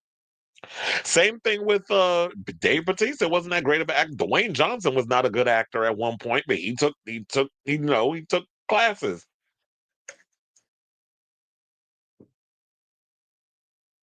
That's what you do. She over there relying on being pretty. It's kind of like what they say on RuPaul's Drag Race. Stop relying on that body. You need to stop relying on your looks. Thinking that's gonna be cause you tall and you pretty. That's supposed to be enough. Beautiful women are a dime a dozen in Hollywood. And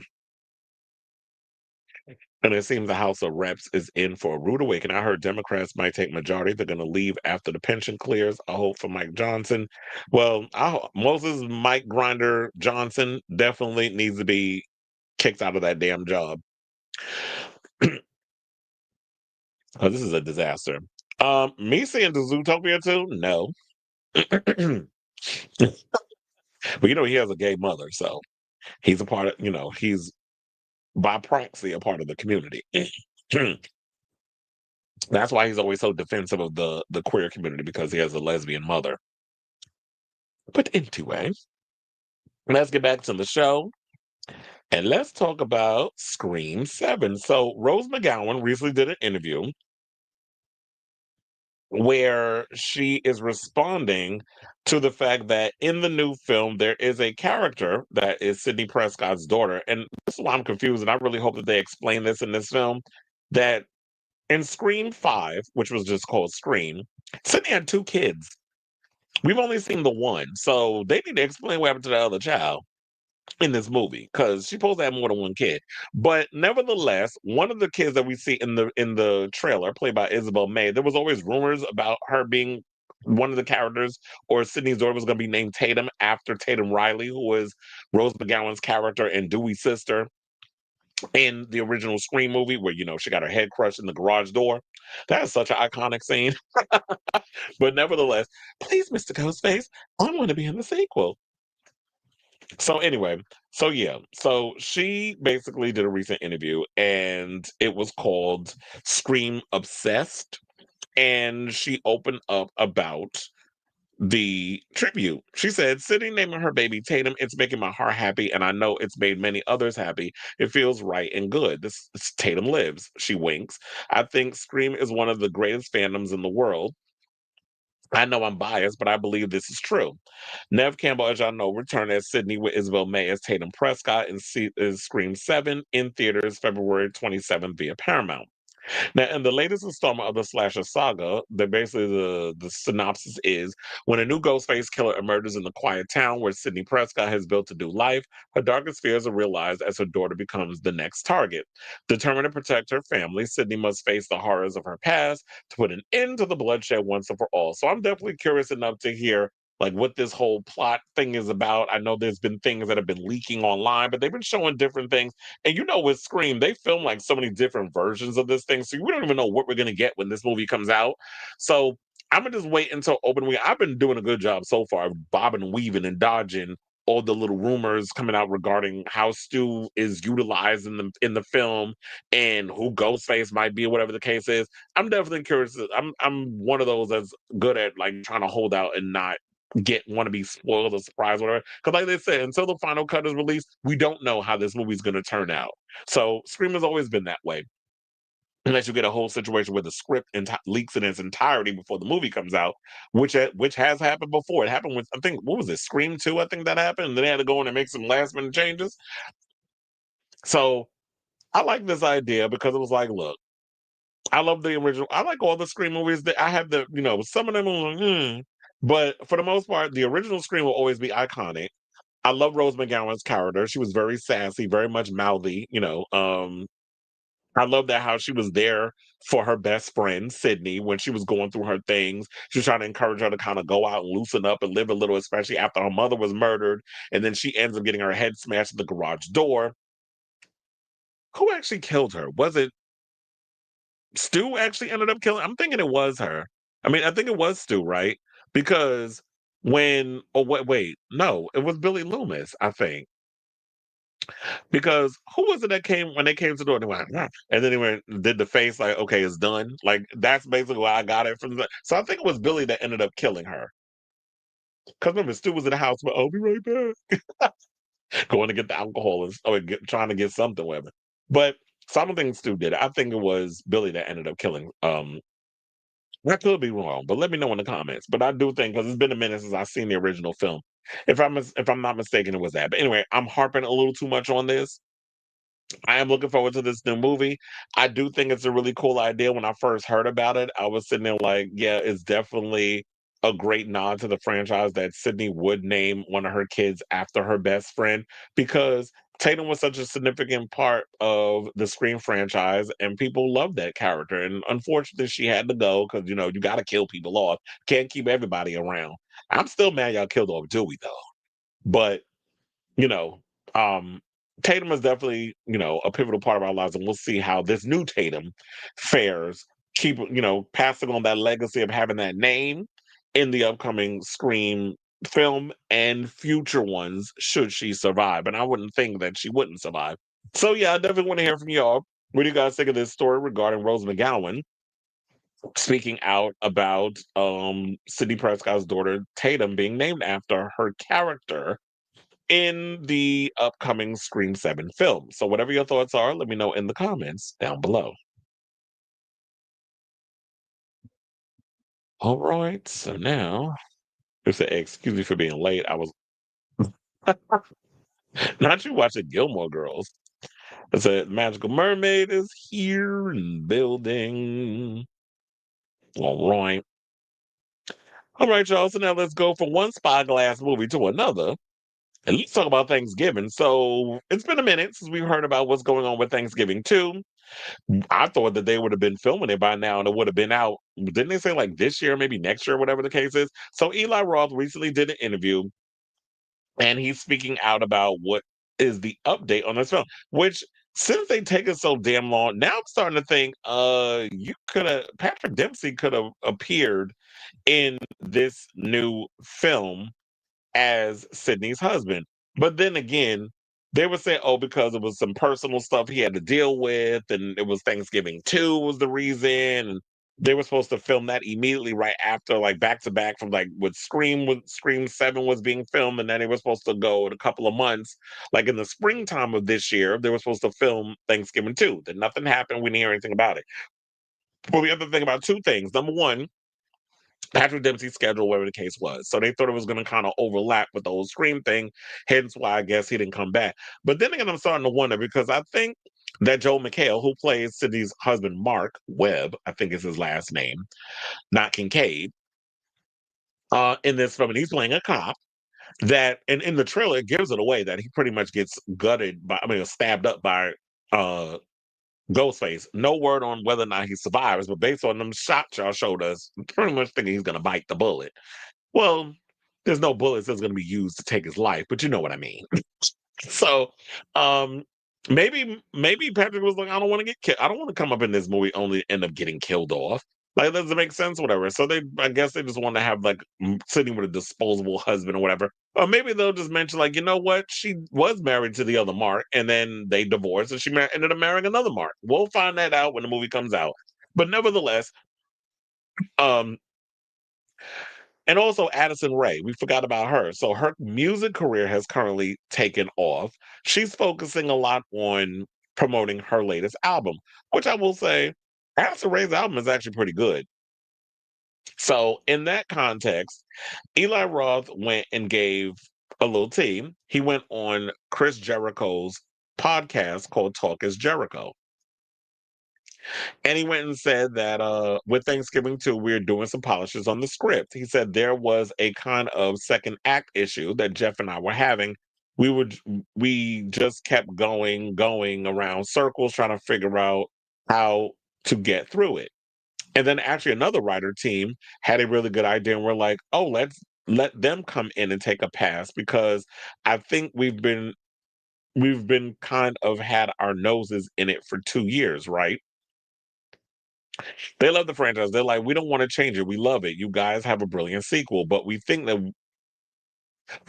we can wait. Okay, first of all, just Jared. Y'all are racking my brain with how bad a lot of the writing is in this because it's not making logical sense. So let me paraphrase basically. The new Eli and his writing partner were having problems coming up with the third act in the whole situation. They had a pretty good, strong first and second act. Third act, they were trying to find a way to make it work. Couldn't make it work. Another writer came in, was like, you know what? We have an idea, and we're going to come in and tackle it. So basically, long story short, he let them come in, tackle the third act. They're happy with everything they have, and he has no problem. He's saying like I have no issue collaborating with people with outside views, but his theory has always been best idea wins. And so I like that idea. It's like if I'm stuck, if I have writer's block and I got them, and I'm like, yeah, we got a pretty good situation, but now I'm having a hard time driving this story, home or hitting the ball out of the park, giving it a home, hitting a home run or whatever you want to call it. Like if I'm having a hard time doing that, then yeah, I'm gonna see if like okay, so read the script, give me an idea. Do you have any ideas you want to kind of tackle and bring in? And then you can pretty much I'll let you just write the third act. And if I like what you wrote, then I'll offer some if we'll keep it. Maybe I'll add a little bit of my isms in there. Like there's some extra stuff I want to add in to kind of fatten, you know, the situation. It's a collaborative effort because making movies, music, whatever you want to call it, if you're creating, it's a collaborative effort. Like you shouldn't. I don't feel like people should be stubborn in a way. It's like, well, I want to do it myself. I don't want other people coming in and helping me and blah blah blah blah blah and that whole situation. Because I hate when people are like that. It's like, okay, if you got an idea, um, I'm all ears. And if you got a good idea, let's go with it. And like they said, best idea wins. So he said the plan is for the script to get done this year and then for us to prep in the spring. I want to shoot it in the spring and that'll be a studio movie. He went on to say. So the idea for them is to, as he said, film the movie this spring. Script is done. Have the movie come out in the spring or start shooting in the spring. It doesn't take long to shoot a horror movie. Like you could do a slash movie in like 2 months, maybe less, depending on what the budget is and how long they're actually giving you to film the movie. And then you just come in and do what you got to do, and then have everything edited, all the other stuff done in post. And who knows, maybe if the movie is done in the spring, we could have this movie in theaters by Thanksgiving 2026. I mean, that would be the smart thing to do instead of y'all trying to release it. It's damn 2027. Like, that's way too long for us to wait. I'm already kind of irritated the fact that they had Scream 7 done for so long before we got to wait until February for the movie. I mean, now it's just like what a month and some change away. So it's not that far off with that we got to wait for Scream 7. It's like what 16, 17 more weeks. So but in the beginning, I'm like, okay, y'all been had this movie done. Why we gotta wait so long? Like y'all should have released this in October. That would have been a good damn time because October was such a horrible month for movies, horror movies included, but movies in general. Like October was a bad month in 2026 or 2025. So I'm definitely, as much as Eli Roth is usually more missed than hit for me. Like I like the first two Hostel movies. I liked Cabin Fever. There's been a couple of movies he's done post that I haven't really been excited about. And yes, Thanksgiving was not a perfect movie, but I had fun with it. I enjoyed a lot of the kills and all the other stuff. Speaking of which, who knows? Well, Thanksgiving is this week. That's why I brought up the story. If you want to understand the overall reason why I'm bringing up this story. But yeah, Thanksgiving is this week. It's in like 3 days. So I might actually watch the movie again this week because it'll be like Halloween, a tradition. Every Thanksgiving, you watch Thanksgiving. Every Halloween, you watch Halloween, or the mini Halloween movies. If you want to do the whole marathon of all the different multiverses of Halloween that they've done. But like I said, I'll be definitely checking this movie out when it comes out. Regardless, I have my trepidations when it comes to Eli, but for the most part, I do relatively like the Thanksgiving films. It had more going for it than it didn't, but it's not a perfect film. Here's hoping, based off of him talking on this podcast about this film, that you elevate Thanksgiving 2 more so than you did with Thanksgiving 1. So I say all this to say, what do you guys think of this story? Are you excited for a new Thanksgiving movie? And are you even a fan of the franchise? So whatever your thoughts are, let me know in the comments down below.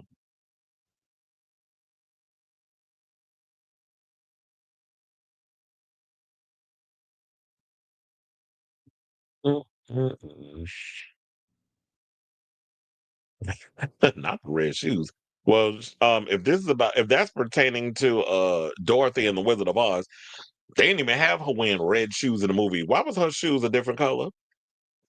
Where was the ruby slippers?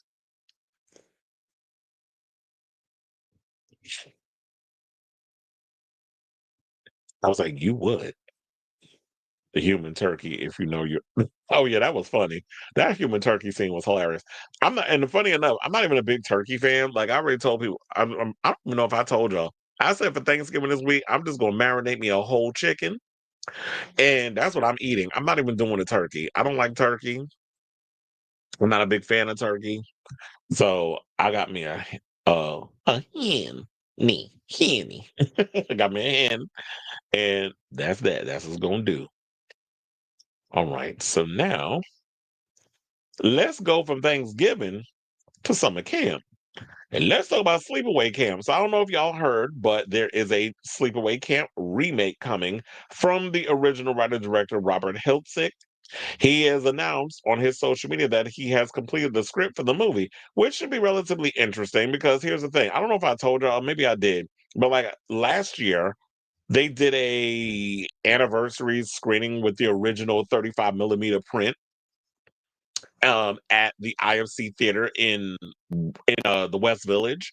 So I actually went down there. The director was there. They did a Q&A afterwards. It was a packed house, and there was some trans women that were there that were having the conversation. So I know a lot of people feel like, based on the subject matter of the film, how would this film work in this day and age, especially when we find out the T behind Angela at the end. Hence this infamous shot that y'all see on the right.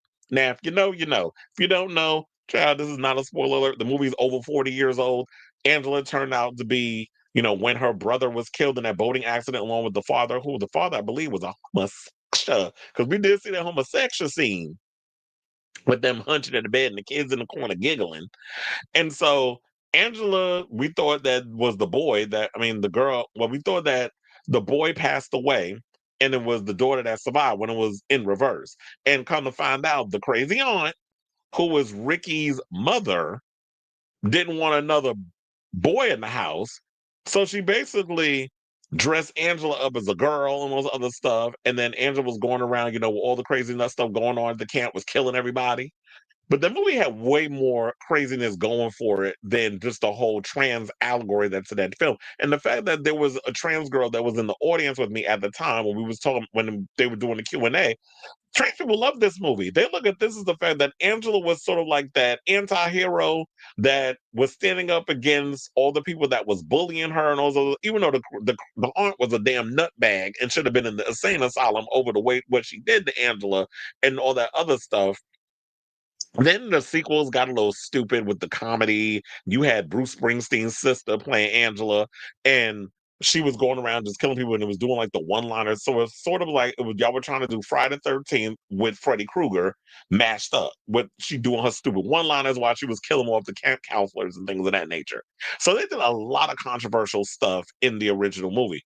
A bunch of kids got killed that was sleeping in the woods. She went and hacked them up with the axe. And then it was like at the end, the little boy that liked her, she went and took his head off and was petting him. Then you had the pedophile cook. So there was like all kinds of controversial stuff that was in that movie. And it kind of makes me wonder, if you're gonna do a movie like this, because here's what I was hoping that they slash them movie, I was hoping I was gonna give a bit more sleepaway camp vibes. That movie was god awful. I hate that movie. I saw it one time. I was like, we don't even acknowledge this damn film. We've had better queer horror films, but how would they make a movie like Sleepaway Camp work in 2025? Especially since any little thing that you put in things, people want to get all mad, people want to get upset, people want to get, it's always, oh, we got to protest, whatever. So it's always something. So it's hard to like do controversial subject matter these days. So I'm curious to see what this film is going to be when it comes out, or where they're going to go with the thing, especially with the original writer director writing the script for the film, which came out in '83. So, AFA, the production company of SNL stalwart Kenan Thompson and producer Johnny Ryan Jr., who did Bill and Ted Face the Music and Good Burger 2, is basically behind the new film. They said, "Attention campers, our script has arrived. Please meet us at the waterfront after the social for a table read." This is what AFA shared on Instagram, referring the iconic line from the cult classic, or referencing the iconic line from the cult classic. Casting notices coming soon. Now, Hiltzik will return to the director's chair for the film, which promises to stay true to the original story while adding in new twists. So, Robinson Velasco, Monica Weber, Corey Litwin, and Boris Schwartz will executive produce. Range Select is handling sales. Saying, "I am both thrilled and humbled to be working with AFA on the reimagined Sleepaway Camp," Hiltzik previously said. "Though I have been approached by several companies regarding the remake of Sleepaway Camp, only AFA has shared my vision and is excited to have me helm the film, therefore preserving the integrity of the original film for the fans, as well as introducing Sleepaway Camp to a whole new generation." Now, notorious for its shocking ending, Sleepaway Camp was about a deranged killer stalking kids and counselors at summer camp. So yes, it was literally a ripoff of Friday the 13th. There were some things in the movie that was questionable, but for the most part, Sleepaway Camp is actually like a guilty pleasure of mine. Like, I love that movie. Like I told you, I went and I saw the film because I was like, I'd never seen it I never saw it on the big screen because I was literally an infant when the movie came out. So there was no way that I was going to be able to go see. If I wouldn't know what the hell I was watching on the screen. And plus, my mother and them was like big on, even when I was old enough to watch horror movies and I was a kid, my mother was vehemently against me watching horror movies. I told y'all I had convinced her. We went to the neighborhood video store back when they had the mom and pop video store before there was a Blockbuster, because they always had them around. And when I was in Brooklyn, I convinced my mother, based on the cover of the videotape, if we could rent Chud. And she was like, because the one thing about growing up when you're a kid, the thing that pulls you in is always the movie covers. So that was always like the thing that I didn't know what the movie was about. I just like, if I saw a movie cover and it looked interesting, I was like, oh, I want to see this. 5 minutes in, when that old lady got pulled into the damn sewer and the dog was like with the thing, she was like, "What the hell?" and turned it off. So when I was a kid, I only got to see literally the opening sequence to Chud. I never got to finish it until I was old enough to be able to see the movie myself. So yeah, my parents were pretty much strict when it came to like me watching horror movies, which is probably why I like watching them more than any other genre today. So the first time I saw Sleepaway Camp, and I wasn't even aware of the big twist ending, I was flabbergasted and I was gooped, I was gagged, and I loved the ending. And there's always just been something really in my heart about that film. And I think it's just because it was somebody who I felt like was an outsider that was caught up in a situation that was just going around killing people. She wasn't just killing people for the sake of killing them. It's just there was reasons behind why Angela was doing what she was doing. So it'll be interesting to see where they go with this film and who they'll actually cast to play Angela. Because if they're having these allegories, if it's a trans allegory twist thing in there, does that mean that they have to hire a trans actor to portray Angela? And if you're going to do that scene, do we have to show Peen? Because remember, if you saw the end of that film, they literally took a mold of Felissa Rose's head and put it on this boy's body, and you literally see the guy standing there at the end, his dick is out and everything, twig berries and bush. And so it kind of makes me wonder: will they play that angle, or is it necessary that we have to have a trans actor portraying that character. And do we go there with that scene without people complaining within the queer community? So I'll say all this to say, what do you guys think of this story? I have a lot of questions, clearly. And I'm just waiting until the casting news comes out, see who they hire to portray Angela, as well as the other characters. Like, who do you get to play Ricky? Because here's the thing, Ricky was like my favorite character. You cocksuckers, pricks! Like all him cussing through that whole movie. I was like, that was literally me at that age. So that's why I always related to Ricky's character. He was he was a cackle for me because I was like, oh yeah, I totally relate to this kid. And also, let's not forget, do we give Felissa Rose a cameo? Because look, it always seems to go without saying when you do these classic movies, do you bring back some of the people that were in the original film to have some sort of a thing? Like what I was talking about with Crystal Lake, the TV series. Do you bring in because at one point they were gonna bring in the actress, damn, I forgot her name, the one that played Alice, the one that was in the first movie, Adrienne King. They're like they were supposed to put her, and I don't know if they actually continue with that or they scrapped that altogether.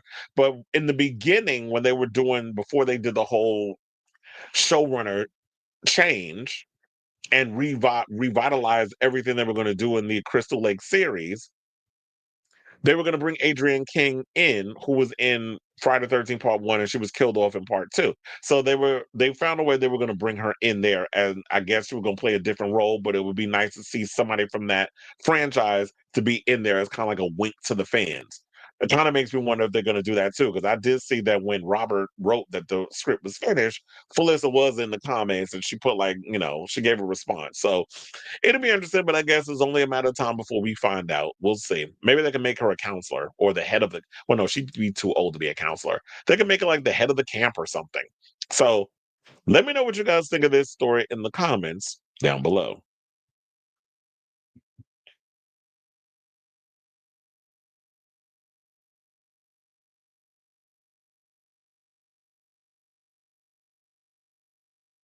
Uh, Oh, that's why. So Robert says Warner Brothers owns the copyright of the red shoes. So that's probably why. So it's like they had to change it up because copywritten stuff, studios, all that mess, and nobody's trying to pay a whole big amount of money just so that way they can use a certain reference. And was like, okay, we'll just go with Silva. But at that point, why even show Dorothy? Funny enough, Cat People is on Prime Video, MGM Plus, one of them things.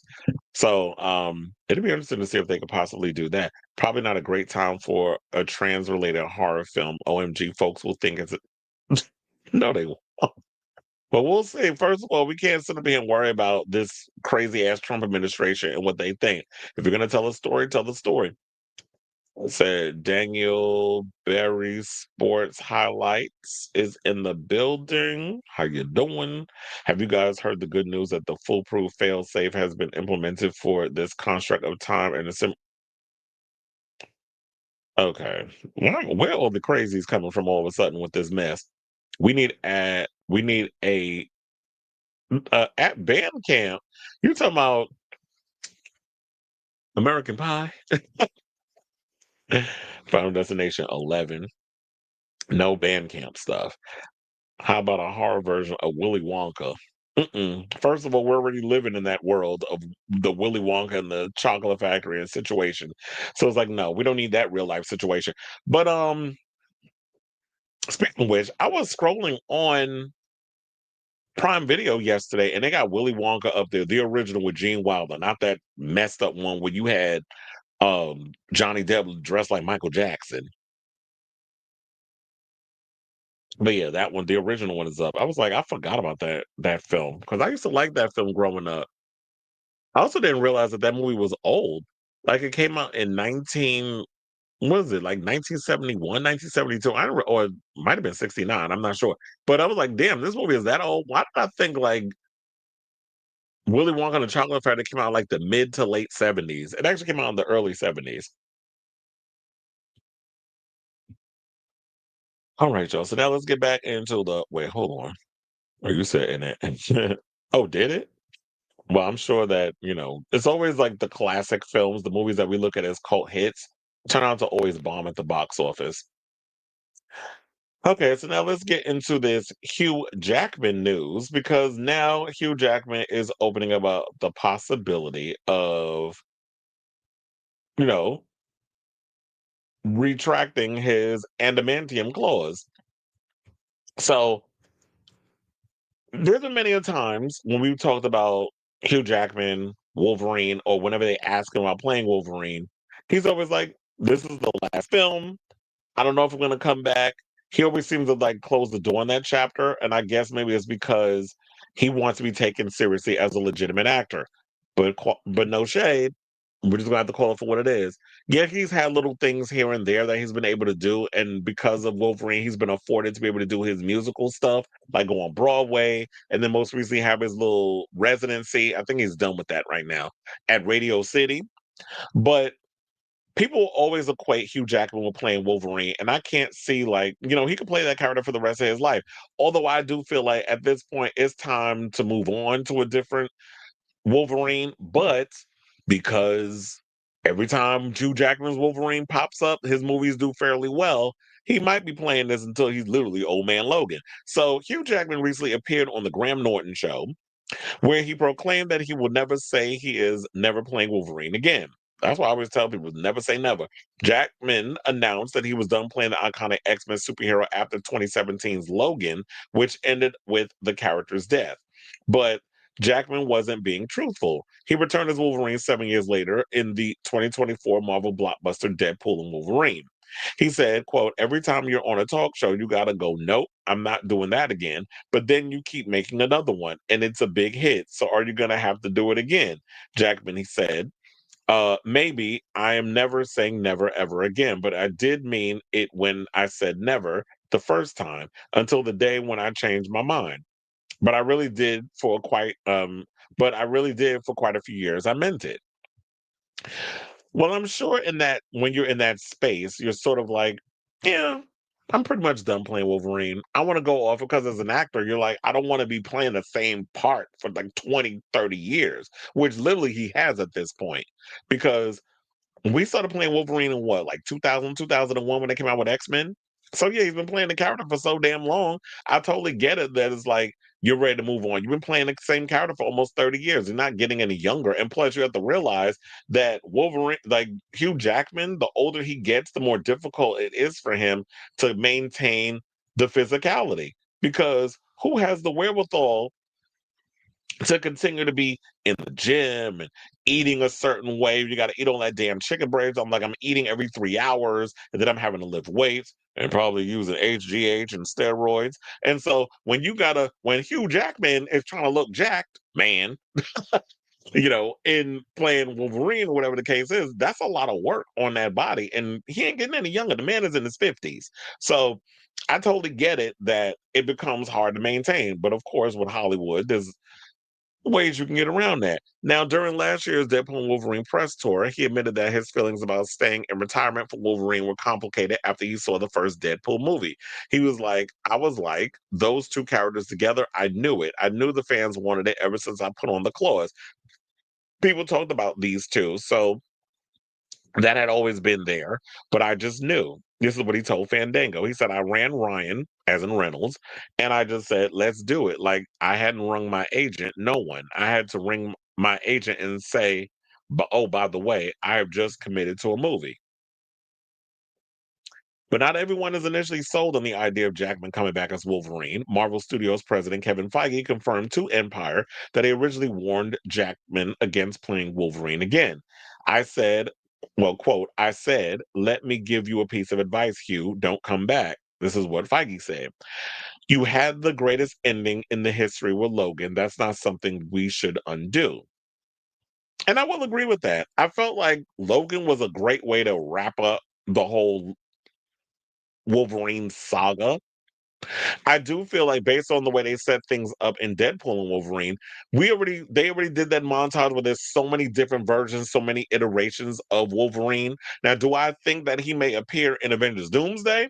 Well, look, if you bringing back all the other characters, if you bringing back Professor X, if you bringing back Cyclops, if you bringing back all these other X-Men that we've grown up from the franchise that he was a part of into the Avengers Doomsday and possibly Secret Wars, I do think that some of the mutants will get killed.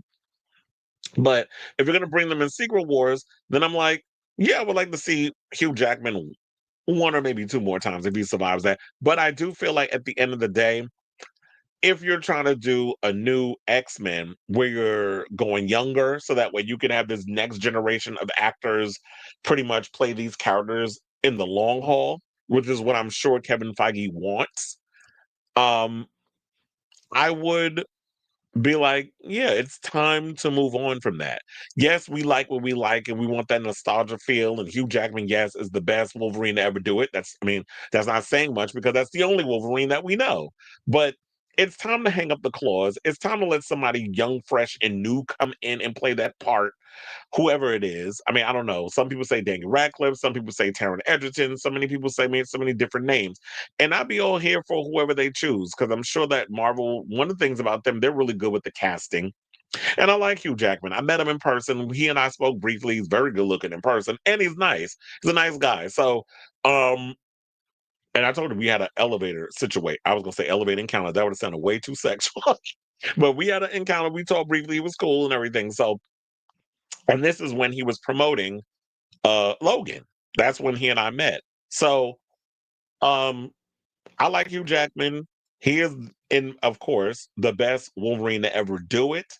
However, I do feel like if we're trying to tell a whole new story with new X-Men, it is time that we move on from Hugh Jackman, just like we could depart from. And here's the thing that I feel like this is probably the fault of uh oh my god, what's his name? Bryan Singer, the director, or the original one.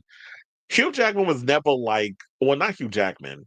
Wolverine was never a character that was supposed to be like the central part of the X-Men, but he made his character that way. He centered X-Men around Wolverine. And yes, and Hugh Jackman definitely did what he would need to be done in regards of making his character memorable. But at the same time, it's like we're putting, I feel like, way too much on Hugh Jackman. And yes, we can sit up here and talk money and box office and finances, how that's great. But I feel like in my heart of hearts, it's time to revamp, bring in new people, and give other actors a chance to play all these different characters, whether it be Storm, whether it be Jean Grey, whether it be Professor X, Magneto, Mystique, whoever. It is time to bring in fresh meat once they've done whatever it is they plan on doing with Avengers Doomsday and Secret Wars. So I say all this to say, what do you guys think of this story? Would you be here to see Hugh Jackman on the big screen yet again playing X-Men? I mean, playing X-Men, playing Wolverine in X-Men. And look, I would never want to turn away seeing Hugh Jackman on our big screens again to playing the character, playing Wolverine. But like I said, it's time to move on and bring in new people and reboot the franchise of X-Men. So let me know what you guys think of this story in the comments down below.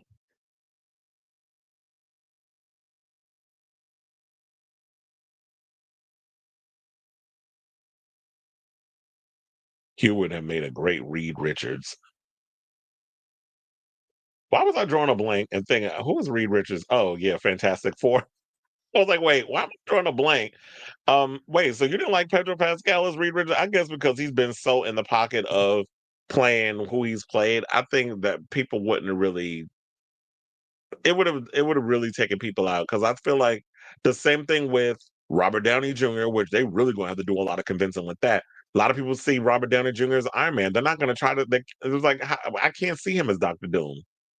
You really going to have us really be on board with whatever angle y'all taking with this, because I don't see it. I still see Iron Man, and even though we haven't seen a trailer, but we will see one in a couple of weeks when they post a trailer up before Avatar in theaters. So, um, I don't know. Well, my thing was I liked oh my god, what's his name from The Office? John Krasinski. I liked him as Reed Richards, but then they killed him off in Multiverse of Madness. And then we got Pedro Pascal, which I like Pedro Pascal, but I just saw Pedro Pascal playing Reed Richards, like cosplaying as Reed Richards for Halloween. That's what he gave me with that. It's like no kind of distinction of your face because you have like a certain way you keep your facial hair and that sort of thing. Now I peed myself hypothetically. Well, yeah, that's what I was saying. The HGH and steroids, and I said I would like to see him on the screen again. Like I wouldn't mind seeing Hugh Jackman, but it's time to move on. You said Tara Edison, Daniel Radcliffe, they'll do high testosterone, shorter men. I mean, look, if they want to be comic book accurate, Wolverine was not 6'2". Wolverine was short. Ew. But like I said, it's time. The problem with revamping characters is having a solid story to revamp with, not just to do it to do it. Well, that's why I said that. I feel like what they're doing now is they're trying to use Avengers Doomsday and Secret Wars as a way to do a reset because post Endgame, the MCU has kind of been all over the place tonally on what story they're trying to tell. Like who you're passing the mantle down. Now that we've done the whole, 3 phases, where do we go from here? And I don't think they thought that all the way through. And so it's kind of been hit and miss with a lot of the films that have come out post Endgame. So I feel like they're trying to write a couple of situations in regards to that. Right as an RIGHT, not WRITE. Give me that shook. The straights can worry about height. Well, yeah, I feel like a lot of times that's people worry too much about that when it comes to movies. Oh, this person has to be this height. I'm like, how can you tell how tall somebody is watching them on the screen? You never know somebody's height until you stood next to them. And I've stood next to a lot of celebrities, and trust and believe, a lot of them are shorter than than you realize. There's very few celebrities that are relatively tall. I'm probably sure. I told you I ran into Ryan Reynolds and Blake Lively back when he did the first Deadpool. I worked the red carpet for that. Anyway, let's get back into the show. Now we can get into some gossip. Now that we got all the movie news and stuff out of the way. Let's get into some Real Housewives news. So apparently, I'm sure y'all all heard over the weekend. I was shocked when I heard this that Kandi Burruss and Todd Tucker have basically, well, she pretty much have done all the violations, have filed for divorce after 11 years of marriage. Now I know one person that's probably happy hearing all of this, shady ass Mama Joyce, because she ain't never liked Todd. And shout out to who did I say, Kandi, who stood by this man for as long as she did. I mean, who knows why they splitting up, but maybe y'all have a clue. But yeah, I was shocked to hear all of this mess. So she said, and shout out to People Magazine, because this is where they get the exclusive to. It's funny how, like, I noticed Bravo people, even if whether you're still with Bravo or you're no longer with Bravo, they always go to People Magazine to um give their exclusives. So after deep thought and a lot of prayer, I made the decision to move forward with the divorce. This is a difficult and emotional time, but my focus remains on protecting my peace, being the best mother I can be, and co-parenting with love and respect. This is what Burruss told People in an exclusive statement. I'm stepping into a new chapter, pouring into my work, my family, and my own growth. I'm grateful to everyone who supported us throughout the years, and I ask for privacy, grace, and understanding as we navigate this transition with our family. Now, Burruss, who's 49, and her producer husband, Tucker, who's 52, met while filming the 4th season of The Real Housewives of Atlanta in 2011 and announced their engagement in January of 2013. They tied the knot the following year in April.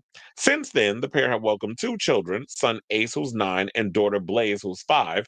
Both also have children from previous relationships, Burruss's daughter Riley, 23, and Tucker's daughter Kayla, who's 29. Now, in October 2022, Burruss told People the secret to their happy marriage was just great communication and having fun together, saying, "We have a real understanding of each other." The pair have also teamed up professionally on a variety of projects, a soul food restaurant chain in Georgia, which I love you, Kandi, but you have not gotten the ravest of reviews when it comes down to your soul food restaurant down in wasn't it called, what was it? One called Blaze. I heard that was a hot mess. And there was another one too. What was it, Old Lady Gang? Like, what's going on with that? Then they also have a trucking company and a Bravo series about their family and the restaurant business are just a few of their collaborations. And also they produce some Broadway stuff too. Um I forget all the Broadway stuff, but they've been investing in a lot of producing Broadway. Didn't they even do the Wiz at one point? That came and went rather quickly. The pair also they just said on November 14th, Burruss was awarded the Lifetime Achievement Award at the Bravos during BravoCon 2025 in Las Vegas and thanked Tucker in her acceptance speech. She said to Todd, "Thank you for surviving the blogs, the shade, the rumors, the lies, the truth, the almost fights, the actual fights, the reunions. You earned this award too." Well, you know what? That's a good way to put it in your speech, only to realize right after, because when did the Bravos happen? Last week? Only days later after the Bravos done happened in BravoCon, that you filing for divorce. So he survived the shade, the rumors, the lies, the truth, or she would say, the lies, the lies, the lies. You know that meme? The truth, the almost fights, the actual fights, and the reunions. He survived that to a point, but you survived it a good 11 years because you know how them reality shows are. And I know Andy's like, damn, I wish we could have got all this on film. Like, come back to the Housewives. But I don't see Kandi coming back to the Housewives. She's booked and busy. She got a lot of stuff going on. She ain't got time to be entertaining them shenanigans and that mess over there at Bravo. Like, she's producing a lot of projects, movies, Broadway plays. Um, she's got a lot on her plate. Now, the singer-songwriter who made her Broadway debut in Chicago in 2018 and will make her Broadway return on December 11th, starring in And Juliet, will run through March 8th and has since built an impressive resume as a theater producer. Damn, so she's gonna be in wait. Now my damn Siri went off pulling up information. I'm like, look, I hate sometimes my watch be bugging out. Okay, so they have it in here. So I should have just kept on going. So anyway, so her theater accolades. She did earn a Tony Award nomination for The Piano Lesson and produced acclaimed revivals, including The Wiz, The Piano Lesson, Thoughts of a Colored Man, and last season's Othello, led by Denzel Washington and Jake Gyllenhaal. Speaking of which, they're remaking Othello, produced by Barbara Broccoli, who produces the oh my god, who's in that? The James Bond films. And I believe Chiwetel Ejiofor and Cynthia Erivo, yeah, she got another job outside of playing Elphaba, is going to be in this new revival of Othello. But anyway, I think it's going to be a movie. But so Burruss previously shared with people that former couples' career ambitions were quite aligned. She said, "We have intertwined our wants and desires. We have all of these dreams, and sometimes I'll be out of the box." And he'll be like, "Okay, babe, let's do it." Now, in honor of their eighth wedding anniversary in March of 2022, the reality star shared a video montage featuring photos of her and Tugger together, set to their song "Forever Love" featuring Q Parker. The images were captured throughout the years and included the couple smiling with their marriage licenses, as well as together at a NASDAQ event and on the red carpet. So they got that forever kind of love, but like I always say, nothing lasts forever. Everything is for a reason and a season. It's all temporary. So I always try not to put a expiration date or something on something. I just feel like it'll last when it lasts. And when you're at a point where it's like, okay, um, I gotta protect my peace or whatever the case is. It's becoming a little too toxic, whatever the reason is, and I'm sure we'll find out the tea on why their relationship didn't last. But it happens. Things happen. People outgrow each other and they move on. So shout out to you, Kandi. I'm sorry to hear that you and Todd are splitting up. Um, but yeah, shit happens. So I say all this to say, what do you guys think of this story? You sad to hear that Kandi Burruss and Todd are splitting up after 11 years of marriage. I know Mama Joy's probably in that house doing that church dance up in the house. Happy with this news. Y'all know that church dance the ladies of leisure be doing. So let me know what you guys think of this story in the comments. Down below.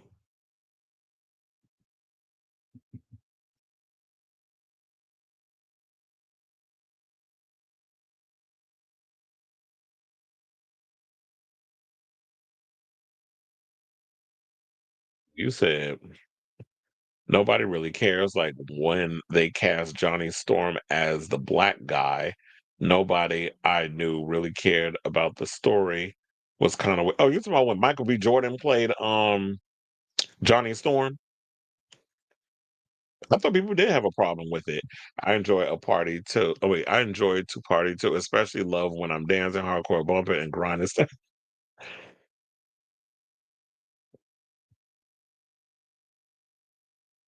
Wait, who we referring to as a monkey on here?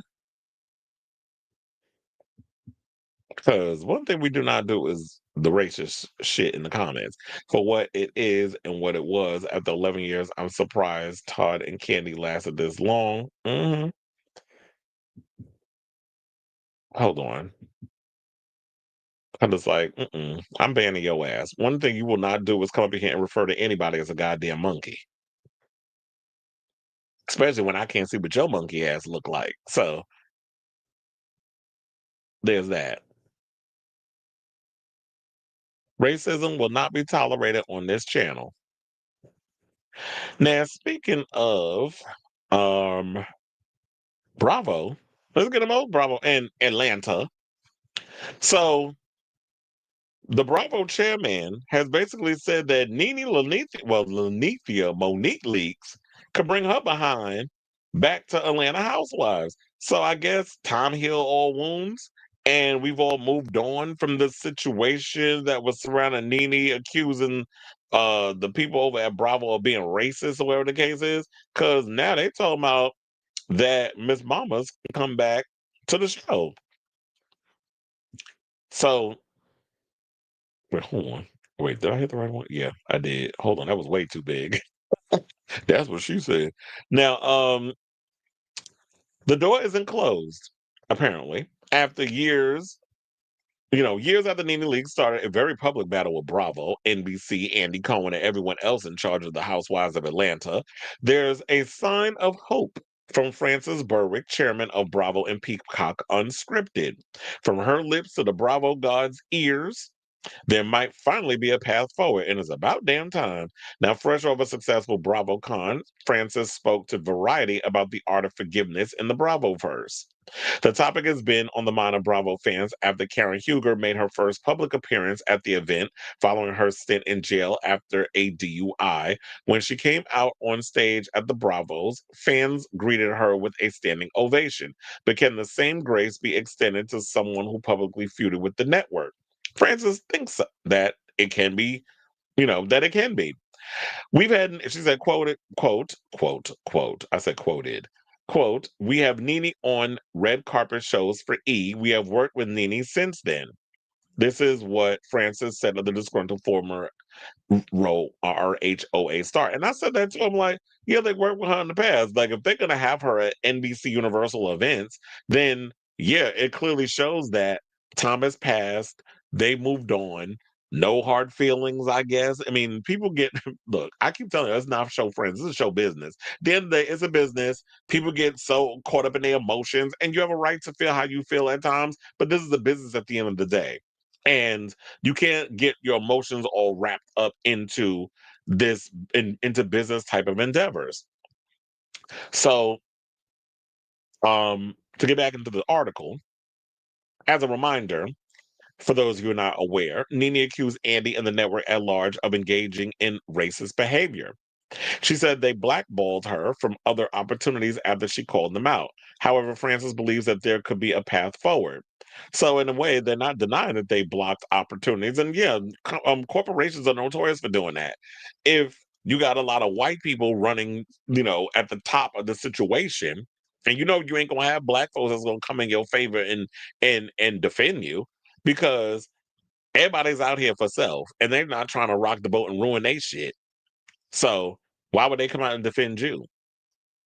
But Francis, who, as I said, didn't deny that they blackballed her from other opportunities after she called them out for the things that they were doing, does believe that there could be a path forward. that could be either on RHOA or another show, such as the recently announced anniversary event series Real Housewives Ultimate Road Trip. So yeah, they have a new Ultimate Road Trip coming out.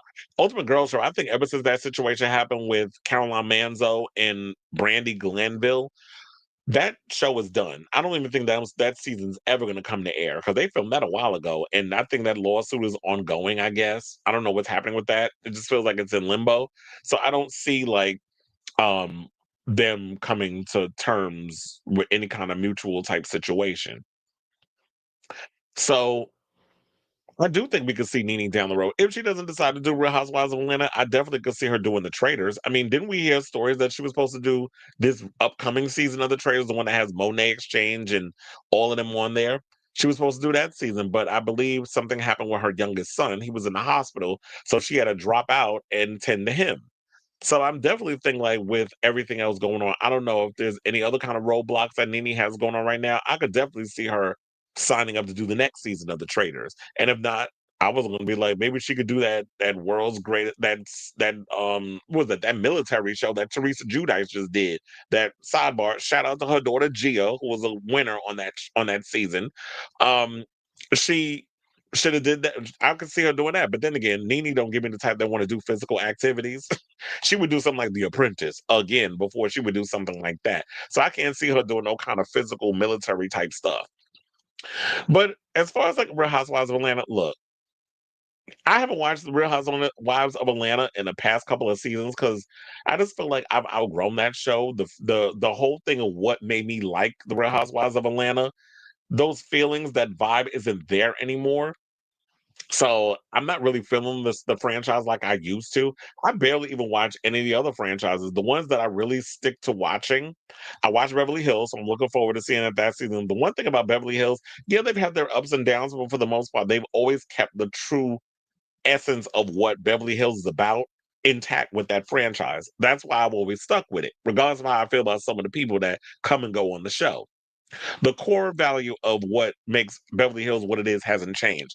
I feel like they've changed a lot of what was going on with what made me love Atlanta. And who knows, maybe bringing back NeNe, they could bring that feeling back. It could change. Like we could, you know, maybe they could help breathe some new life in um in the show. Hold on, because I'm just getting a lot of trolls in this thing today. Let's feel like the hold on. I'll get into my overall thoughts after this. But anyway, so what else is there to say?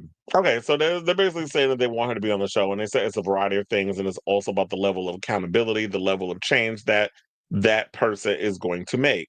So, oh, this is what they're saying because I jumped over of the gun on this. So not only did they bring up NeNe, they asked, okay, so after what had happened with Kenya and that whole situation last year with the inappropriate photos or whatever, um, could the door possibly be open for Kenya to come back in some capacity? So she explained that accountability is an important factor when determining who to forgive and who to forget. So they say it's a variety of things, but it's also about their level of accountability, the level of change, and that person's going to have to make. So they want basically, if Kenya wants to come back to the Housewives of Atlanta, she has to own up to the part that she played in the Brit Edie photo scandal situation. Now, ultimately, the Bravo exec reiterated that they really want to close the door on their talent. The only exception is when they've done something seriously criminal, like Jen Shah. Even when someone isn't actively on the show, Francis said they're still part of the family, so perhaps this family feud with NeNe is finally coming to an end. So that makes me wonder too. Now, Jen Shah did something heinous. Does that mean y'all going? Oh, the door's gonna be open for her because y'all know, like at the end of the day money talks and so do them ratings. So that's what I think like people are going to focus on is that they want to focus on, the ratings or whatever. Cause like with Karen getting out of jail, get that exclusive interview because you know the ratings are going to go through the roof. So at the end of the day, all these people care about is ratings. They, everybody's being used like pack mules. They don't care how it goes, whatever the case is, as long as they get them ratings. That's all they care about. And a lot of you people in this industry need to learn how to play the game to your advantage in order to progress and move on to the things that you really want to get. So it's always a give and take when it comes to working in this business. Yes, it's brutal. Yes, it's ruthless, but it is what it is. So would I like to see NeNe come back if it could help breathe some new life into this tired ass franchise? I would not be against her coming back, but I just feel like y'all really gonna have to work all kinds of miracles to get me interested in NeNe coming back to the show and give a damn about these other girls because I really don't care about a lot of these girls that's on the show. Now, if they brought back NeNe and Kenya, I'm like, okay, I'll be here for it. And I know some of y'all in the comments, how y'all, because we've had conversations before whenever I brought up Kenya, and I'm not too fond of her. But um, if they brought these two back, I wouldn't be all upset. It's just the way you utilize them. But like I said, there's plenty of reality shows that is a part of the NBC Universal, umbrella that she could be a part of. So I say let's say, what do you guys think of this story? Would you like to see NeNe come back to the show? The Bravo chairman, it ain't about what Andy say or whatever, if she still got beef with him. But I think she said that they worked things out. But the chairman over at Bravo said that they be here for NeNe coming back on the show. Now, would you like to see her come back? I definitely want to hear from you all. So let me know what your thoughts are on this story in the comments down below. Now, address that asshole that I had to block. So I had to block two damn people. Um, which I love the fact that I have that control over here now, which is why I'm not doing it on Twitch anymore because I don't necessarily know how to block people over there. So I'm gonna just keep it YouTube and Facebook. So I have it on both my Facebook channels that people can live stream this and the YouTube. But um people up in here with these little shady ass comments, I realize the bigger this channel gets, and I was already prepared for it. The bigger this channel gets, I've noticed. I told y'all the live stream, well, not even the live stream, like after the one where y'all be watching on y'all phones, it gets a lot of numbers coming in. So there's a lot more eyes on the show. And I know like the more eyes that's on here, you're gonna get the people in the comments that's trolling. So um this is what you're gonna have to deal with. And I can mute and I can block. Wait, I think I went too far up.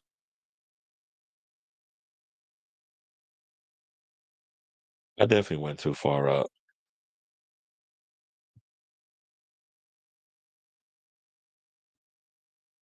You said, "Damn, who's that?" Y'all know that's NeNe. After 1,000 surgeries. And you said she'll mess it up. I promise. NeNe wants a large, yeah, not a Trump check. First of all, I would ask her if she still bring up that Trump check. I'm like, but did it bounce? Because Trump don't like paying nobody, and Trump wasn't really paying them checks. It was the it was the agents and all those other people. When you working for a studio and doing a show called The Apprentice, which yes, it has Trump's name on it because he's in the headlines, but it wasn't his show. Just like a lot of them buildings he has is not his. He just loans his name for some coins. So they've been banned. He said none of the other franchises piqued my interest. I really hope NeNe comes back and makes cable TV worth having. I can't think of anything interesting that has happened. Yeah, agreed. That's why I don't really care for a lot of the Housewives. That's what I was saying earlier. It's like there's very few I watch. Well, when Jersey was on, I was watching that. But after a while, the toxicity between the Gorgas and Teresa was getting on my nerves, and Margaret with her bullshit. But then they put the show on hold, and now they're trying to they all trying to play, sing Kumbaya, hold hands and stuff. So they're doing all of that over there. And we'll see if that actually gets, the Bravo people being like, okay, let's bring these broads back, or is it an act? So yeah, but yeah, none of the franchises are really piquing my interest. I don't particularly care for Potomac. I don't watch what is it? Orange County. I've never watched that franchise. I just think those women are polarizing and annoying. Um I don't care. I haven't watched like Atlanta gets I try to give it a chance after like 2 or 3 episodes. I'm like, okay, this is boring. I'm out. And I don't care about the whole season. So the only one I really watch is Beverly Hills. In New York, I didn't care about the new girls. Now, if y'all would have merged some of the old school girls with the new school girls, then I probably would have watched. But the New York girls is just not interesting. Kenya was so close to being the Atlanta queen, but she sabotaged, of course. And I feel like she needs to come to terms. She needs to just put her tail between her legs, go to the Bravo and be like, you know what? I take accountability. I apologize, and get your peach back. He said, please call my name Leosa. Wingardium Leviosa. Keep it cute, keep it mute, or get the boot, okay?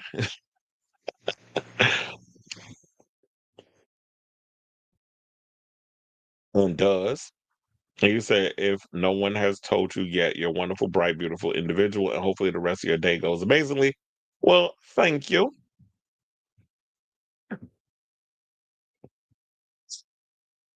All right. So now let's get into our final Housewives news.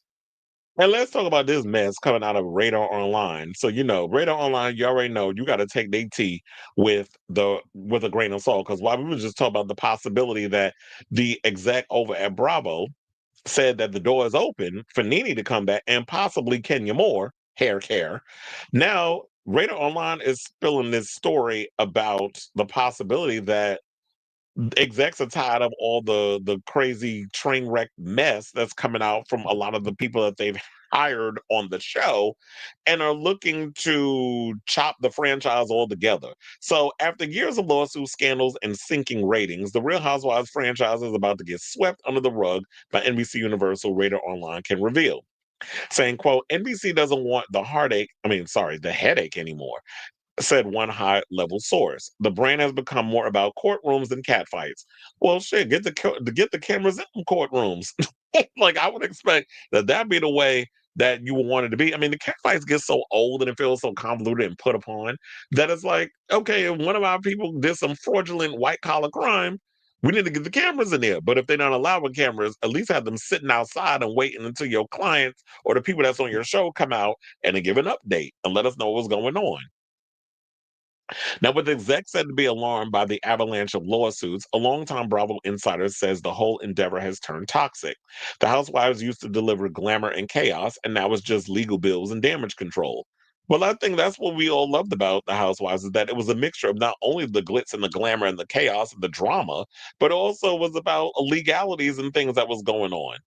Like we like all that stuff. Hence why the show gets it's modeled after shows like Dynasty and Lifestyles of the Rich and Famous and a lot of those Aaron Spelling type of shows. It was always about that type of stuff, but it's just told in reality TV. Reality TV. Now, though a Bravo rep denies it, sources said NBC, which runs Bravo, is quietly discussing a 2-year plan to phase out the franchise entirely. They said they built the empire on drama, but the drama's gotten way too real and expensive. The reality television queens recently came together at BravoCon in New York City, and it was, of course, filled with drama. Well, that goes without saying. You're getting a bunch of middle-aged women in a room together. Like, what was you expecting them to doing patty cake? Like, that's what y'all thought? They was all going to sit down, eat tea and crumpets, and drink tea and eat crumpets, and basically just sing "Kumbaya, my lord, Kumbaya." Like, no, that's not what we get from that. We want the drama. You want these middle-aged women who get so caught up in. It ain't even about the money. It's about the fame and stuff. Fame is a crazier, more addictive drug than any kind of regular drug you could take, whether it be Ambien or crack. Um, the drug of choice with people like that drug called fame. It's a messy one. So, do I believe this story? I'm calling bullshit on this. Bravo Con, as they said, was just in Vegas. It was a huge success. An exec we just did in our previous topic, an exec just said the door is open for NeNe Leakes to return back to Real Housewives of Atlanta, along with they even had like a little 50-50 type of feeling towards Kenya and said that, yeah, Kenya, the door is open for her. She comes to the table accepting accountability for the part she played in Brit Edie and that whole photo scandal. And then we have Real Housewives Ultimate Road Trip. Didn't they just do? Don't we have the Real Housewives of Rhode Island? Isn't that a new show that I believe they just previewed at the at BravoCon? No shade. I'm not interested in trying to latch myself onto another Housewives spinoff. I'm just Housewives out. I feel like I'm at that point in my life where I've kind of outgrown a lot of the Housewives shows. So regardless of what they want to create, if they want to continue to spin off and spin off and spin off and spin off, I could care less. I'm not interested in getting to know new people. I'm gonna just stick to the rivers and the lakes that I'm used to. So I'm gonna stick to let's take the Beverly Hills because that's the only show that I watch at this point. If they want to bring back NeNe and Kenya for Atlanta, I will definitely check it out and see how that whole situation works out. And if they revive Jersey and we find out, depending on what's going on over there, I'll give that a gander. And also New York. Because these New York girls are boring. So if they decide to find a way to bring back some of the OG girls and merge them with the new girls, to make it work, even though Andy has denied that that's the direction they're going into, then I'd be here for that too. But for the most part, do I believe the story? No, I don't believe it at all. I think that Radar Online is pulling a bunch of BS out of their ass. And um, also, we forgot about this that Jenna Lyons, speaking of New York, she announced that she's leaving after 2 seasons. Kandi just announced she's splitting from Todd after 11 years. So I don't see, unless the ratings really start to tank, that NBC Universal will phase out this franchise because if they can do like a convention similar to DragCon, but now Andy Cohen is doing BravoCon because they're pretty much all these women that are there are products and they have they can make money selling merch and all this other stuff. Who doesn't want to watch a bunch of middle-aged women bicker with each other over nothing of importance? So as long as that whole situation continues to happen and all the drama and people get drawn into all of this drama with these women getting caught in real life crimes like Wendy recently. And I almost forgot Mia Thornton, how she got caught out here recently and got arrested. So them Potomac girls, y'all are a mess over there. You had Karen can't keep her mouth off a bottle of liquor. You have Wendy out here with 40 damn credit cards, stealing people, doing identity, white collar crime theft with her husband. And then you got Mia being a thief. It's like, what's going on over in Potomac? But anyway, so yeah, I'm not buying this story at all. But I definitely want to hear from y'all. What do you guys think of this story? Do you believe that this could be the beginning of the end for the Housewives franchise because of all the shenanigans and drama and stuff? You would think that'd be a ratings draw, not necessarily something that would push people away. So let me know what you guys think of this story in the comments down below.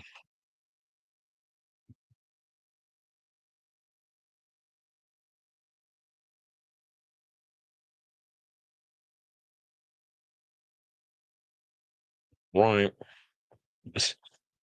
I've always been saying they need a gay version of Real Housewives. I feel like they tried to do that with that show with Todrick, but that show was a hot mess.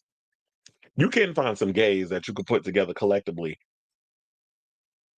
that would be entertaining with these shenanigans. Well, shit, I'd be on it.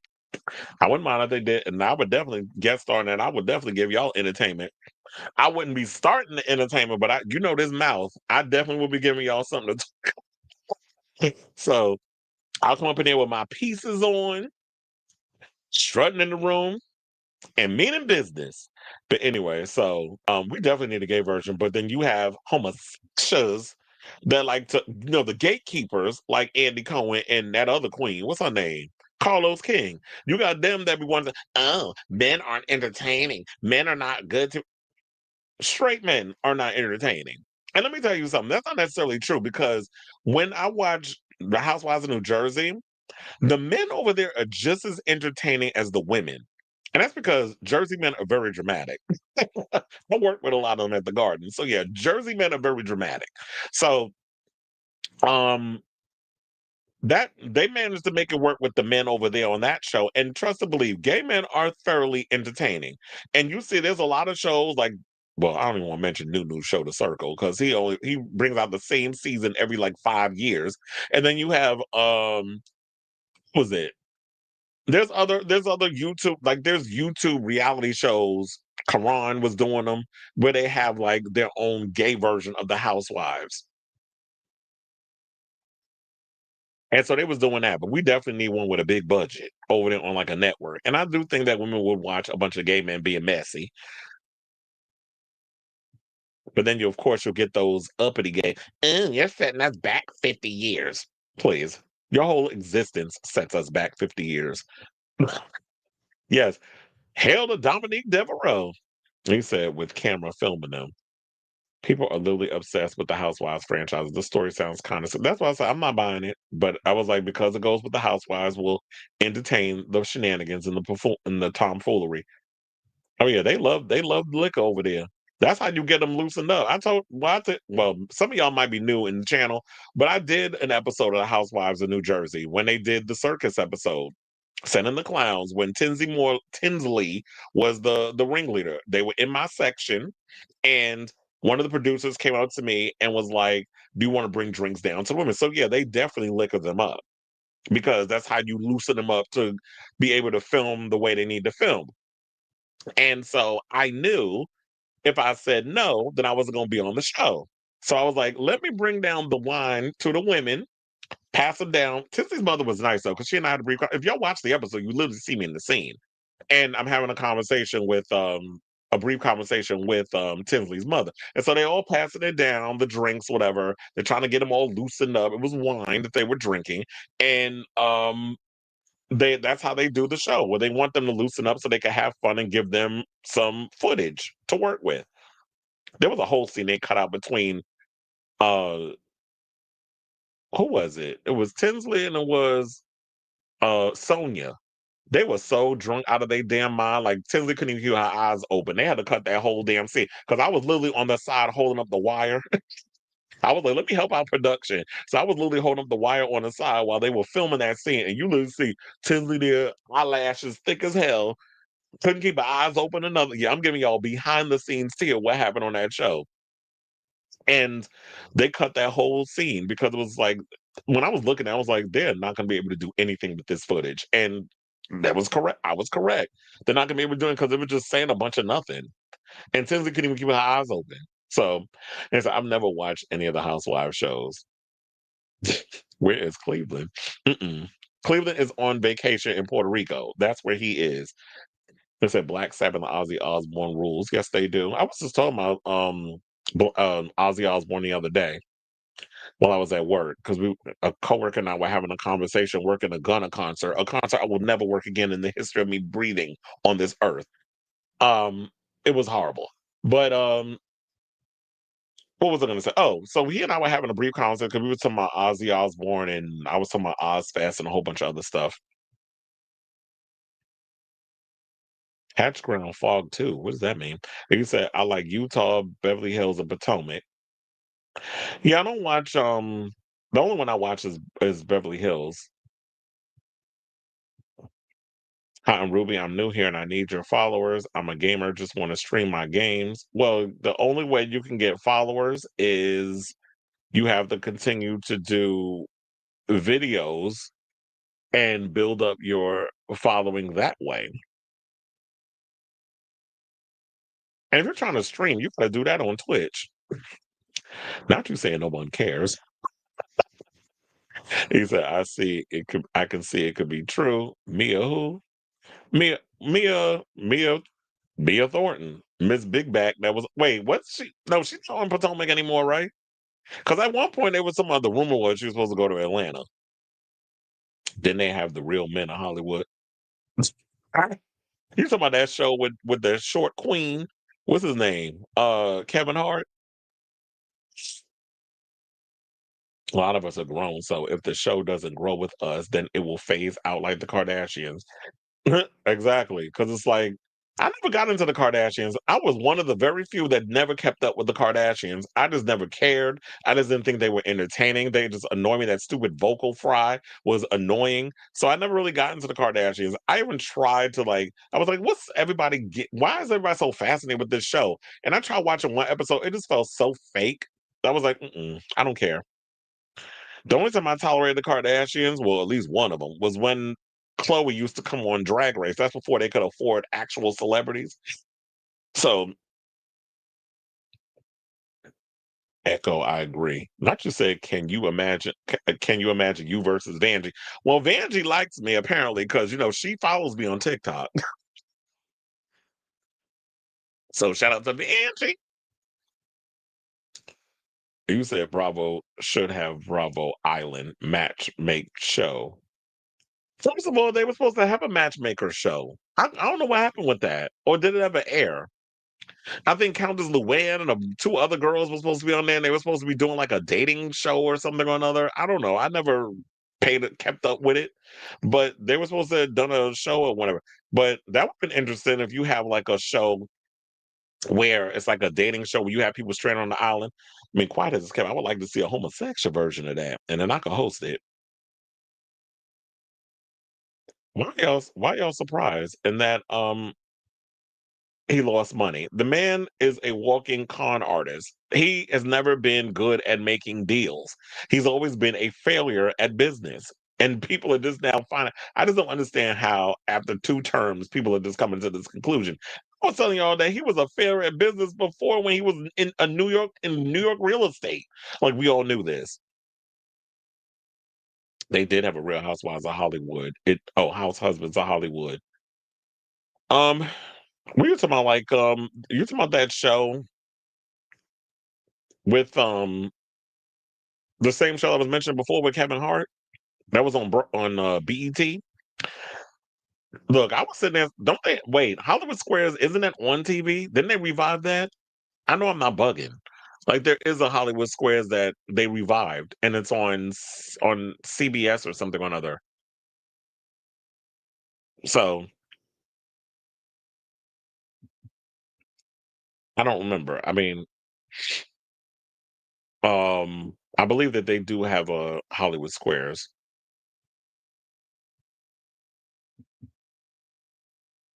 Wait, who's Hamlin? Am I bugging?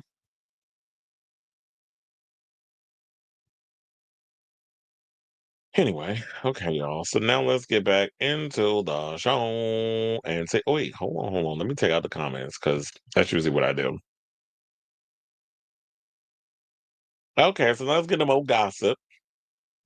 And it's about Jennifer Lopez. So apparently there's a story going around from Reality T, which is basically saying that Jennifer Garner is not, because, Jennifer and Ben have divorced. And that Jennifer Garner, his previous wife, is not all that thrilled with Jennifer hanging out with their children, the children she has with Ben, um, allegedly, I will say, during the holidays. So Ben Affleck's ex-wife, Jennifer, well, sorry. Ben Affleck's, let me do that over because we don't know who Jennifer Lopez is, but we know who Jennifer Lopez is over here. Reportedly wants to have a tropical holiday with the actor and his 3 children, Finn Affleck, Violet Ann, and Samuel, whom he shares with his other ex-wife, Jennifer Garner. Jennifer also allegedly wishes to include her twins, Max and Emmy, who she shares with her other husband, well, her other ex-husband, I should say, Mark Anthony. Now, in the trip, however, this holiday plan by the I'm Into You singer has reportedly not been sitting well with Garner. Now, excuse me, it's saying that according to the National Enquirer, a source reported that Ben had the exact same issue last year. The person continued that he wound up finding a solution by splitting his time in LA between Jennifer and Jen. Now, in the meantime, the insider further went on to say that to the news outlet, that this is what Ben Affleck has suggested this year. But Jennifer's got her heart set on them doing something special as an extended family. After that, the source explained that Jennifer has offered to fly Ben and wait, hold on. How old is this story? Because this don't make no damn sense. Now, if I just came across this story a couple of days ago, they're not married. So why would Ben and her still be hanging out when they're divorced? There's no way in hell. See, this is why I should have paid. Hold on, let me actually look at this because I'm like, if I find out the day, I'm like, wait a minute, am I out here spilling old tea? It says November 18th, 2025. That's what's throwing me off. Like, wait a minute, if this story came out this year, the weird thing that is I'm having a hard time wrapping my brain around is the fact that if you went through what you went through with Ben and you would sit up here saying that you learn to love yourself and all that, because, according to RuPaul, if you can't learn to love yourself, how in the hell you going to love somebody else, right?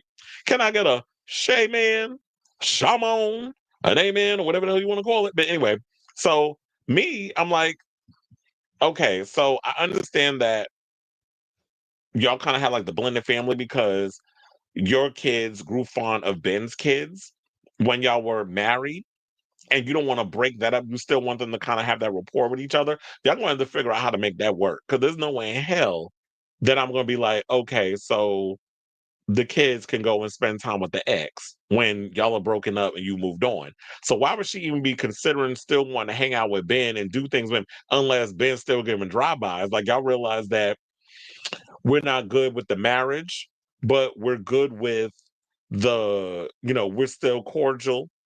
Whenever I want to get my pipes clean, then Ben comes over with his pipe and his flesh pipe and cleans out my gutter. So if that's what he's going to do or whatever in that situation, then okay, then there's that, which I think causes confusion amongst the kids and all this stuff. As long as they don't know that he coming over, slipping into the back door and slipping in your back door, metaphorically and literally, then I can understand that. But for the most part, I don't know. This story is like got me side eyeing the whole situation. Cause I don't know. I would have a problem with this. Like if you put me through some ish and it took a while for me through therapy or whatever the case, according to her, this is what she would say every time they bring up the story, that you was working out whatever you was working out with your therapist or whoever, because you was dealing with why you keep getting these toxic, tumultuous relationships. And you had to learn to come to whatever issues you had dealing with in your childhood or whatever. So you come to terms with loving yourself and not having to depend on a man to get you through some things in life. Then I don't know. This has just got me in a world of confusion. So yeah, they were talking about that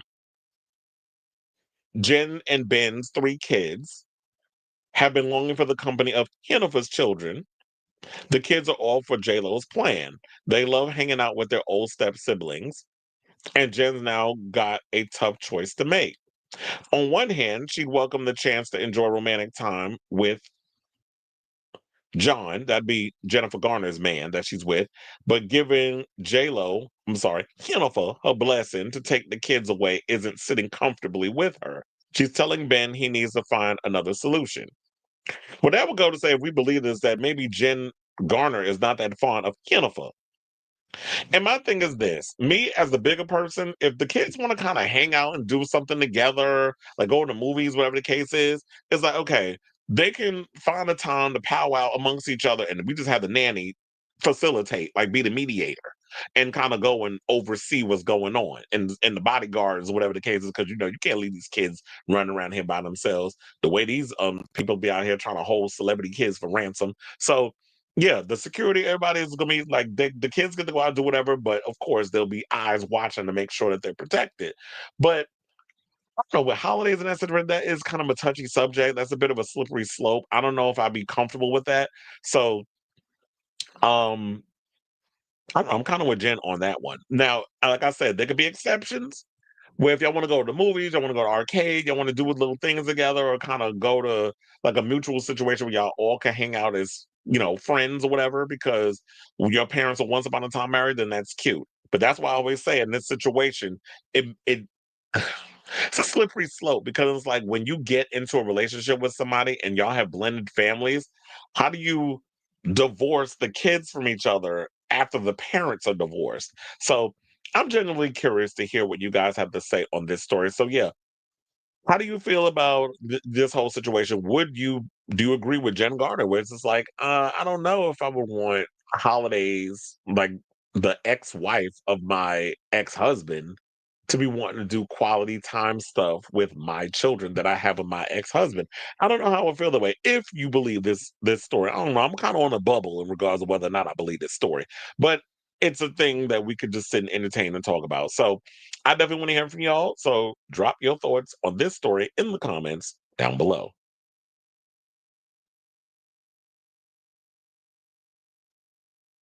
Hollywood Squares is on CBS. Drew Barrymore is one of the regulars. Unless Hannaful or her kids are a bad influence, I'm not sure what the problem is. I don't think there's a that her kids are bad influences because I've never heard anything negative about Max and Emmy. Like we've never heard them coming out here being problem children or whatever the case is. Like we hear about some of these other damn celebrity kids. Like um, I definitely feel like Kim as in Kardashian, got a lot cut out for her with them old rude ass kids she got, but and spoiled. But yeah, we haven't heard anything bad about Jennifer Lopez's kids. But I don't know. I feel a little weird about it. When it's not like going away for holidays and that sort of thing, it's still like hold on to that connection of Ben. And it's like if that man was problematic, toxic, you were dealing with a lot of his stuff. I don't know if I want to continue to attach myself to anything that has to do with him and his toxicity, even though they were quite cordial with each other at that Kiss of the Spider Woman premiere, because he produced the movie, which flopped pretty bad at the box office. And that movie's actually what do you call it? That movie is actually on, you could rent it at home or whatever. So if you haven't seen it, I guess you could watch it at home.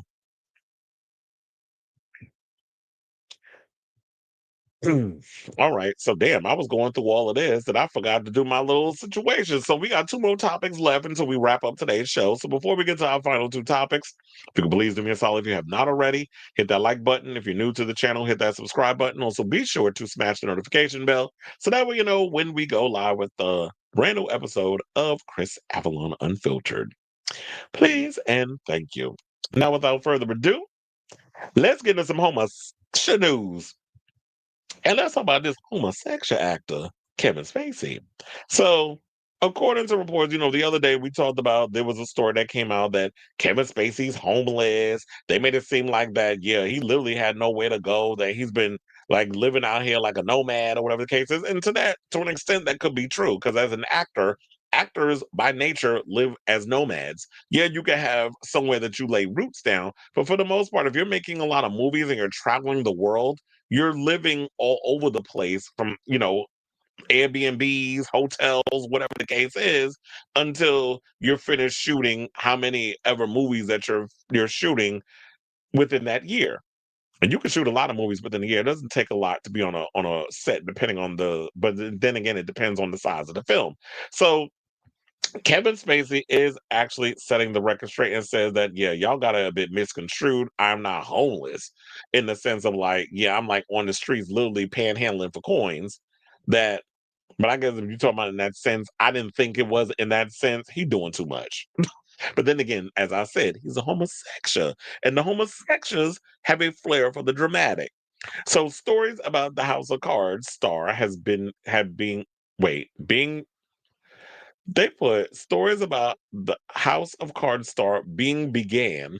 I think y'all meant began to circulate following his interview. Look at me having a proofread as I'm reading somebody else's messed up article that they didn't proofread with the Telegraph on Wednesday, November 19th, in which he revealed he lost the Baltimore home where he had lived for 12 years. But he set the record straight on Instagram on Sunday, the November 23rd. Now, I do have his Instagram post. Let's take a gander over to Instagram and hear what Mr. Spacey had to say. Please, everyone. I don't usually make it my business to correct the media. If I did, I wouldn't have time for much else. But in light of the recent articles claiming I am homeless, I feel the need to respond. Not to the press, but to the thousands of people who have reached out over the past few days, offering me a place to stay, or have just asked if I'm okay. And to all of you, let me first say that I am truly touched by your generosity, full stop. But I feel it would be disingenuous of me to allow you to believe that I am indeed homeless in the colloquial sense. In my conversation with Mick Brown, the wonderful journalist who wrote the story that was in the Telegraph where this rumor first began, I said I was basically living in hotels and Airbnbs and going where the work is, just as I did when I first started out in this business. I've been working nearly nonstop this entire year, and for that, I have so much to be grateful for. And there are many people, as we all know, who are indeed actually living on the streets or in their cars or in terrible financial situations, and my heart goes out to them. But it is clear from the article itself that I am not one of them, nor was I attempting to say that I was. Which is why it was a shame that the Telegraph chose to undermine the work of their own journalist by selling him out with a knowingly misleading headline for the sake of clicks. And so I feel like we could just stop it there. Y'all pretty much got the point in regards of this thing. But here's the thing: when I heard the story, that's what I took from it. Not necessarily, everybody went and just ran with that. Oh my God, he's homeless. That means he's like living out of his car or in a RV or something like I know it wasn't in that sense. I know the fact that what he was saying was that, yeah, I've been acting pretty much for I've been getting a lot of work lately. So my primary focus, yeah, I've been living in Airbnbs and hotels, which is literally what actors do whenever they're traveling. They're on the road a lot. They're traveling around the world shooting things, be it in LA, New York, outside the US, Canada, whatever. They're filming in different places. So yeah, you're living the life of a nomad. So you're going from place to place and you're setting up roots there temporarily until the movie is finished. And then you go on to the next gig. This is what people in acting, music, any kind of arts, this is what they do. And that's what I took from it. But of course, because people hear the headline homeless, y'all always immediately jump to the worst aspect of what you think homeless mean.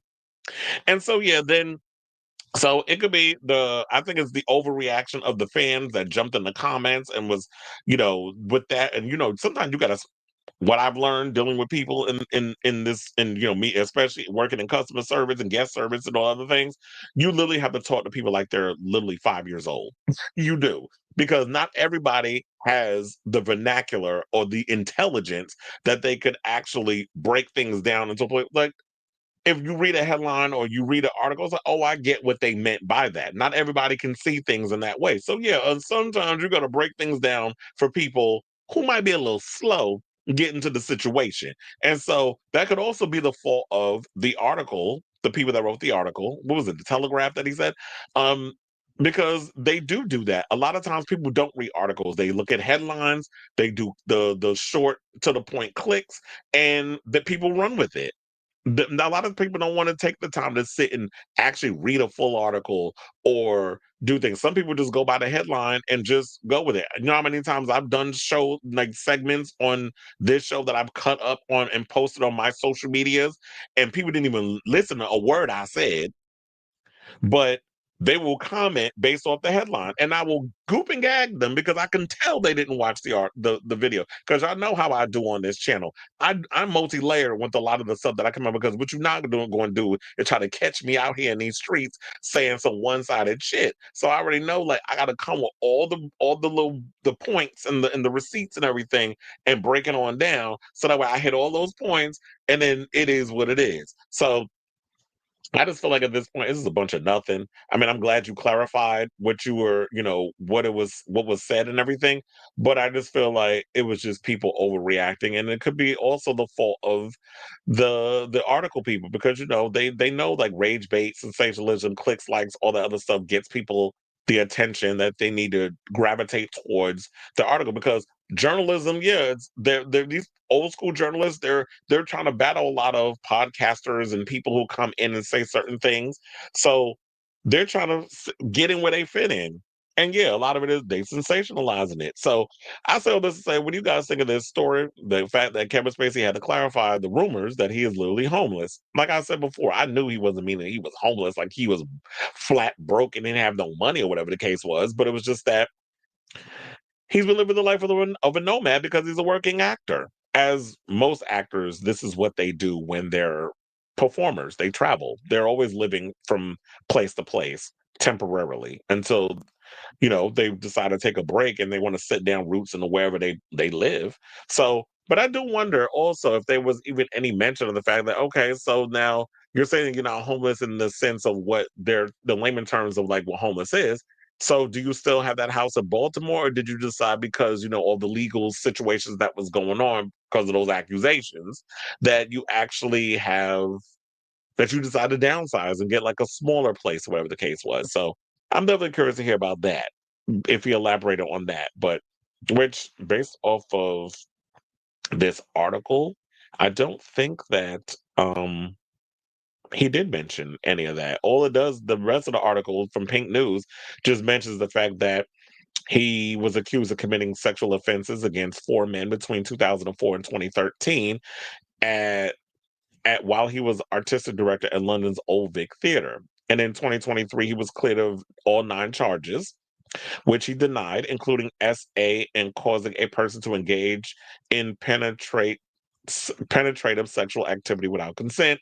And then, of course, he was found not liable in New York for battery regarding allegations that he had picked up Star Trek Discovery actor Anthony Rapp and laid on top of him after a party in 1986. Well, goddamn, you take it all the way back. And I think Anthony was young in that time. I think he was like a kid at the time. So, but it seems like a lot of people that was in his comments, they were pro Kevin Spacey. So it is what it is. But I definitely want to hear from y'all. So let me know what your thoughts are on this story in the comments down below.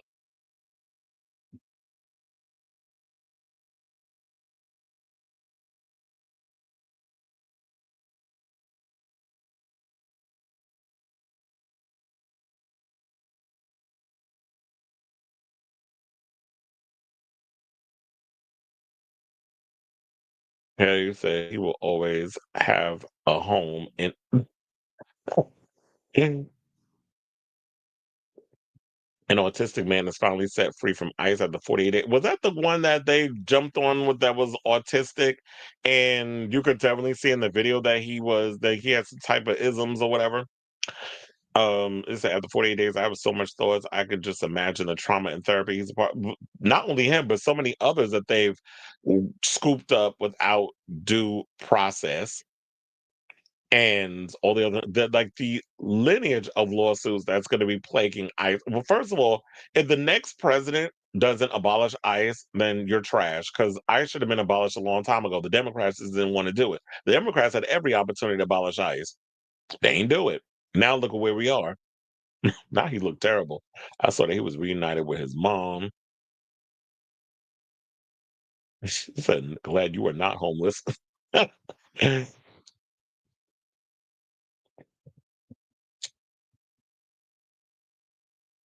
Yeah, so now let's get into our final topic. And let's talk about Drag Race. So apparently Drag Race ended up in the Epstein files. I don't know if y'all heard about this story, but I was like, this is crazy when I first heard about this. So apparently, RuPaul's Drag Race, and some people were thinking, wait, so RuPaul went to Epstein Island and stuff? No, it was nothing that drastic. Like some of y'all be doing the damn most. But RuPaul's Drag Race apparently was brought up in the Epstein files. So newly released Jeffrey Epstein files has sparked a frenzy among RuPaul Drag Race fans after it emerged that the MTV show is named in them. The RuPaul Drag Race Reddit snowballed into bewilderment this week after it was revealed that RuPaul's Drag Race is literally in the Epstein files. The document that are becoming public, revealing various parts of information and communication regarding convicted sex offender Jeffrey Epstein. Whilst one initial post was undoubtedly quite clickbait and panic inducing, which said that RuPaul himself was mentioned in the files, it's not actually the case. However, Drag Race as a show was mentioned in the Epstein files. So here's the tea of what they were saying is going on in there. First of all, this is a long ass article, so long I can't even read it. That's how small it is. But somebody took the PDF file and posted it on the thing. So we don't even need to go through that. But they went on to say this. So they said the show gets a mention in the Epstein files basically because in some data it shows that someone who was on Epstein Island downloaded the show to watch, specifically from iTunes.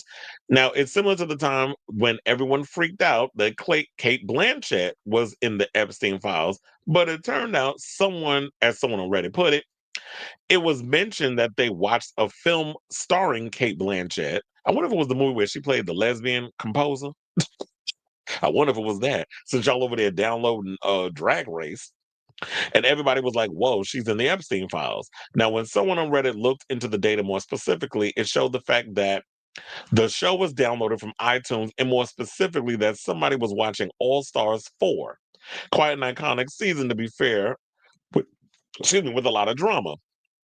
Drag Race wasn't the only show being watched on Epstein Island, though. The files also showed other things being watched were Shadowhunters, Pose, and Tales of the City. Okay, who is the homosexual that was on Epstein Island? Because if you go in Kate Blanchett, which I'm sure is probably, like I said, I can't remember the name of the damn movie, but the movie where she played the lesbian composer, that was actually a good movie, though. Um, I can't remember the name of it. The name escapes me. But anyway, but you're downloading Shadowhunters, which is like was like the poor man's version of the Vampire Diaries, even though it was yeah, it was like giving that. Pose and Tales of the City, those are gay themed shows. Shadowhunters was gay-ish, but Pose and Tales of the City, that is full down homosexual tease with that show. So they said there's a lot of concern, however, right now over how a lot of places are running with the line. RuPaul was mentioned in the Epstein files, which is obviously very different to the show being watched in the data. So yeah, unless you got pictures of RuPaul, you know, digging out some underage boy on Epstein Island, and y'all got the pictures, you got the foot, like just like Jeffrey Epstein got dirt on Trump, among other people. If y'all had RuPaul, that's what, then we can come out here and say that RuPaul don't know nothing about no damn Epstein Island. Hell, but there's things we could question RuPaul about with the fracking and a bunch of other things. But being on Epstein Island is not one of them. So I don't buy it. I'm glad this was cleared up.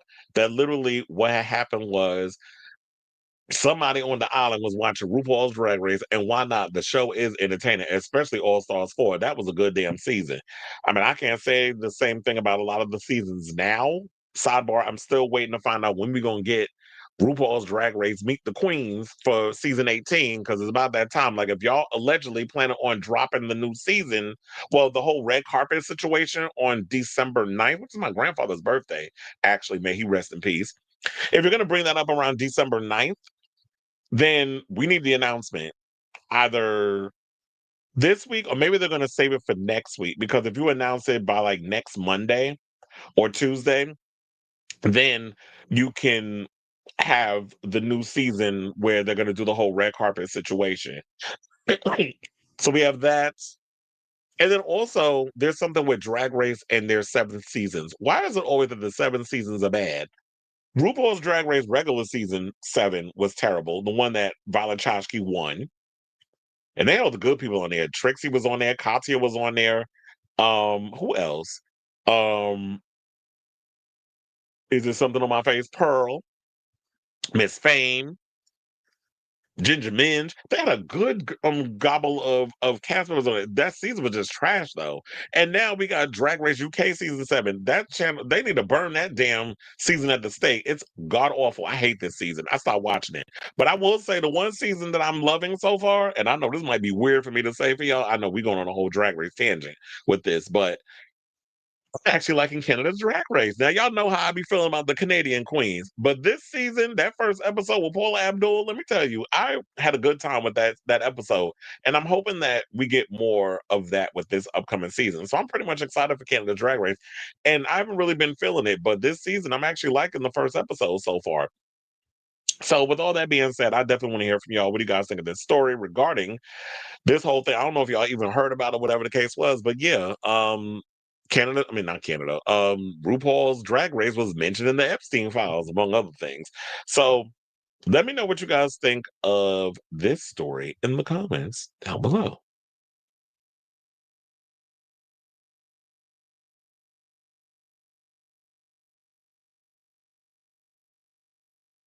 MAGA Mike Johnson must have been him. Oh, you thinking that Mike Johnson, Mike Grinder Johnson was over there on Epstein Island watching Drag Race, Shadowhunters, Pose, and the other gay show? Maybe RuPaul gave one of them closeted queens a happy ending. Okay. Can you imagine? These articles must be trying it. Okay, there's a lot of articles trying it today, and a lot of people in the comments trying me too. And instead of me cussing y'all the fuck out, as I said, I'm just hitting the block button. I'm thinking the wait is for a possible disqualified queen. Well, they need to hurry up and reveal that tea, because I did hear the what was it, Discord Adams? That was the one that got allegedly kicked off the show. You said, I love how I'm finding this out. Wait, I'm finding out about this from you. I love season 7, but the whole show in general is falling. I mean, it's, but you said failing. You too general for me. Man, you like season 7 of, oh, you said falling out of favor. What were you talking about? Season 7 of UK? Paula Abdul ARP covers international travel, apparently. Oh, is she? Well, somebody need to ask her. So, girl, did you get kicked off the show for fighting? Allegedly. They never had a physical, well, as far as we know of, a physical altercation on Drag Race. But that was the rumor why she was fired. I mean, why she was kicked off the show. And you know, that is part of the rules. You're not supposed to put no hands on nobody. Although it would have been cute to try to see that fight between Kandi Muse and Tamisha Iman. But then again, Tamisha was recovering from being sick. So that would have been real messed up if Kandi would have did that. And that would have messed up her bag.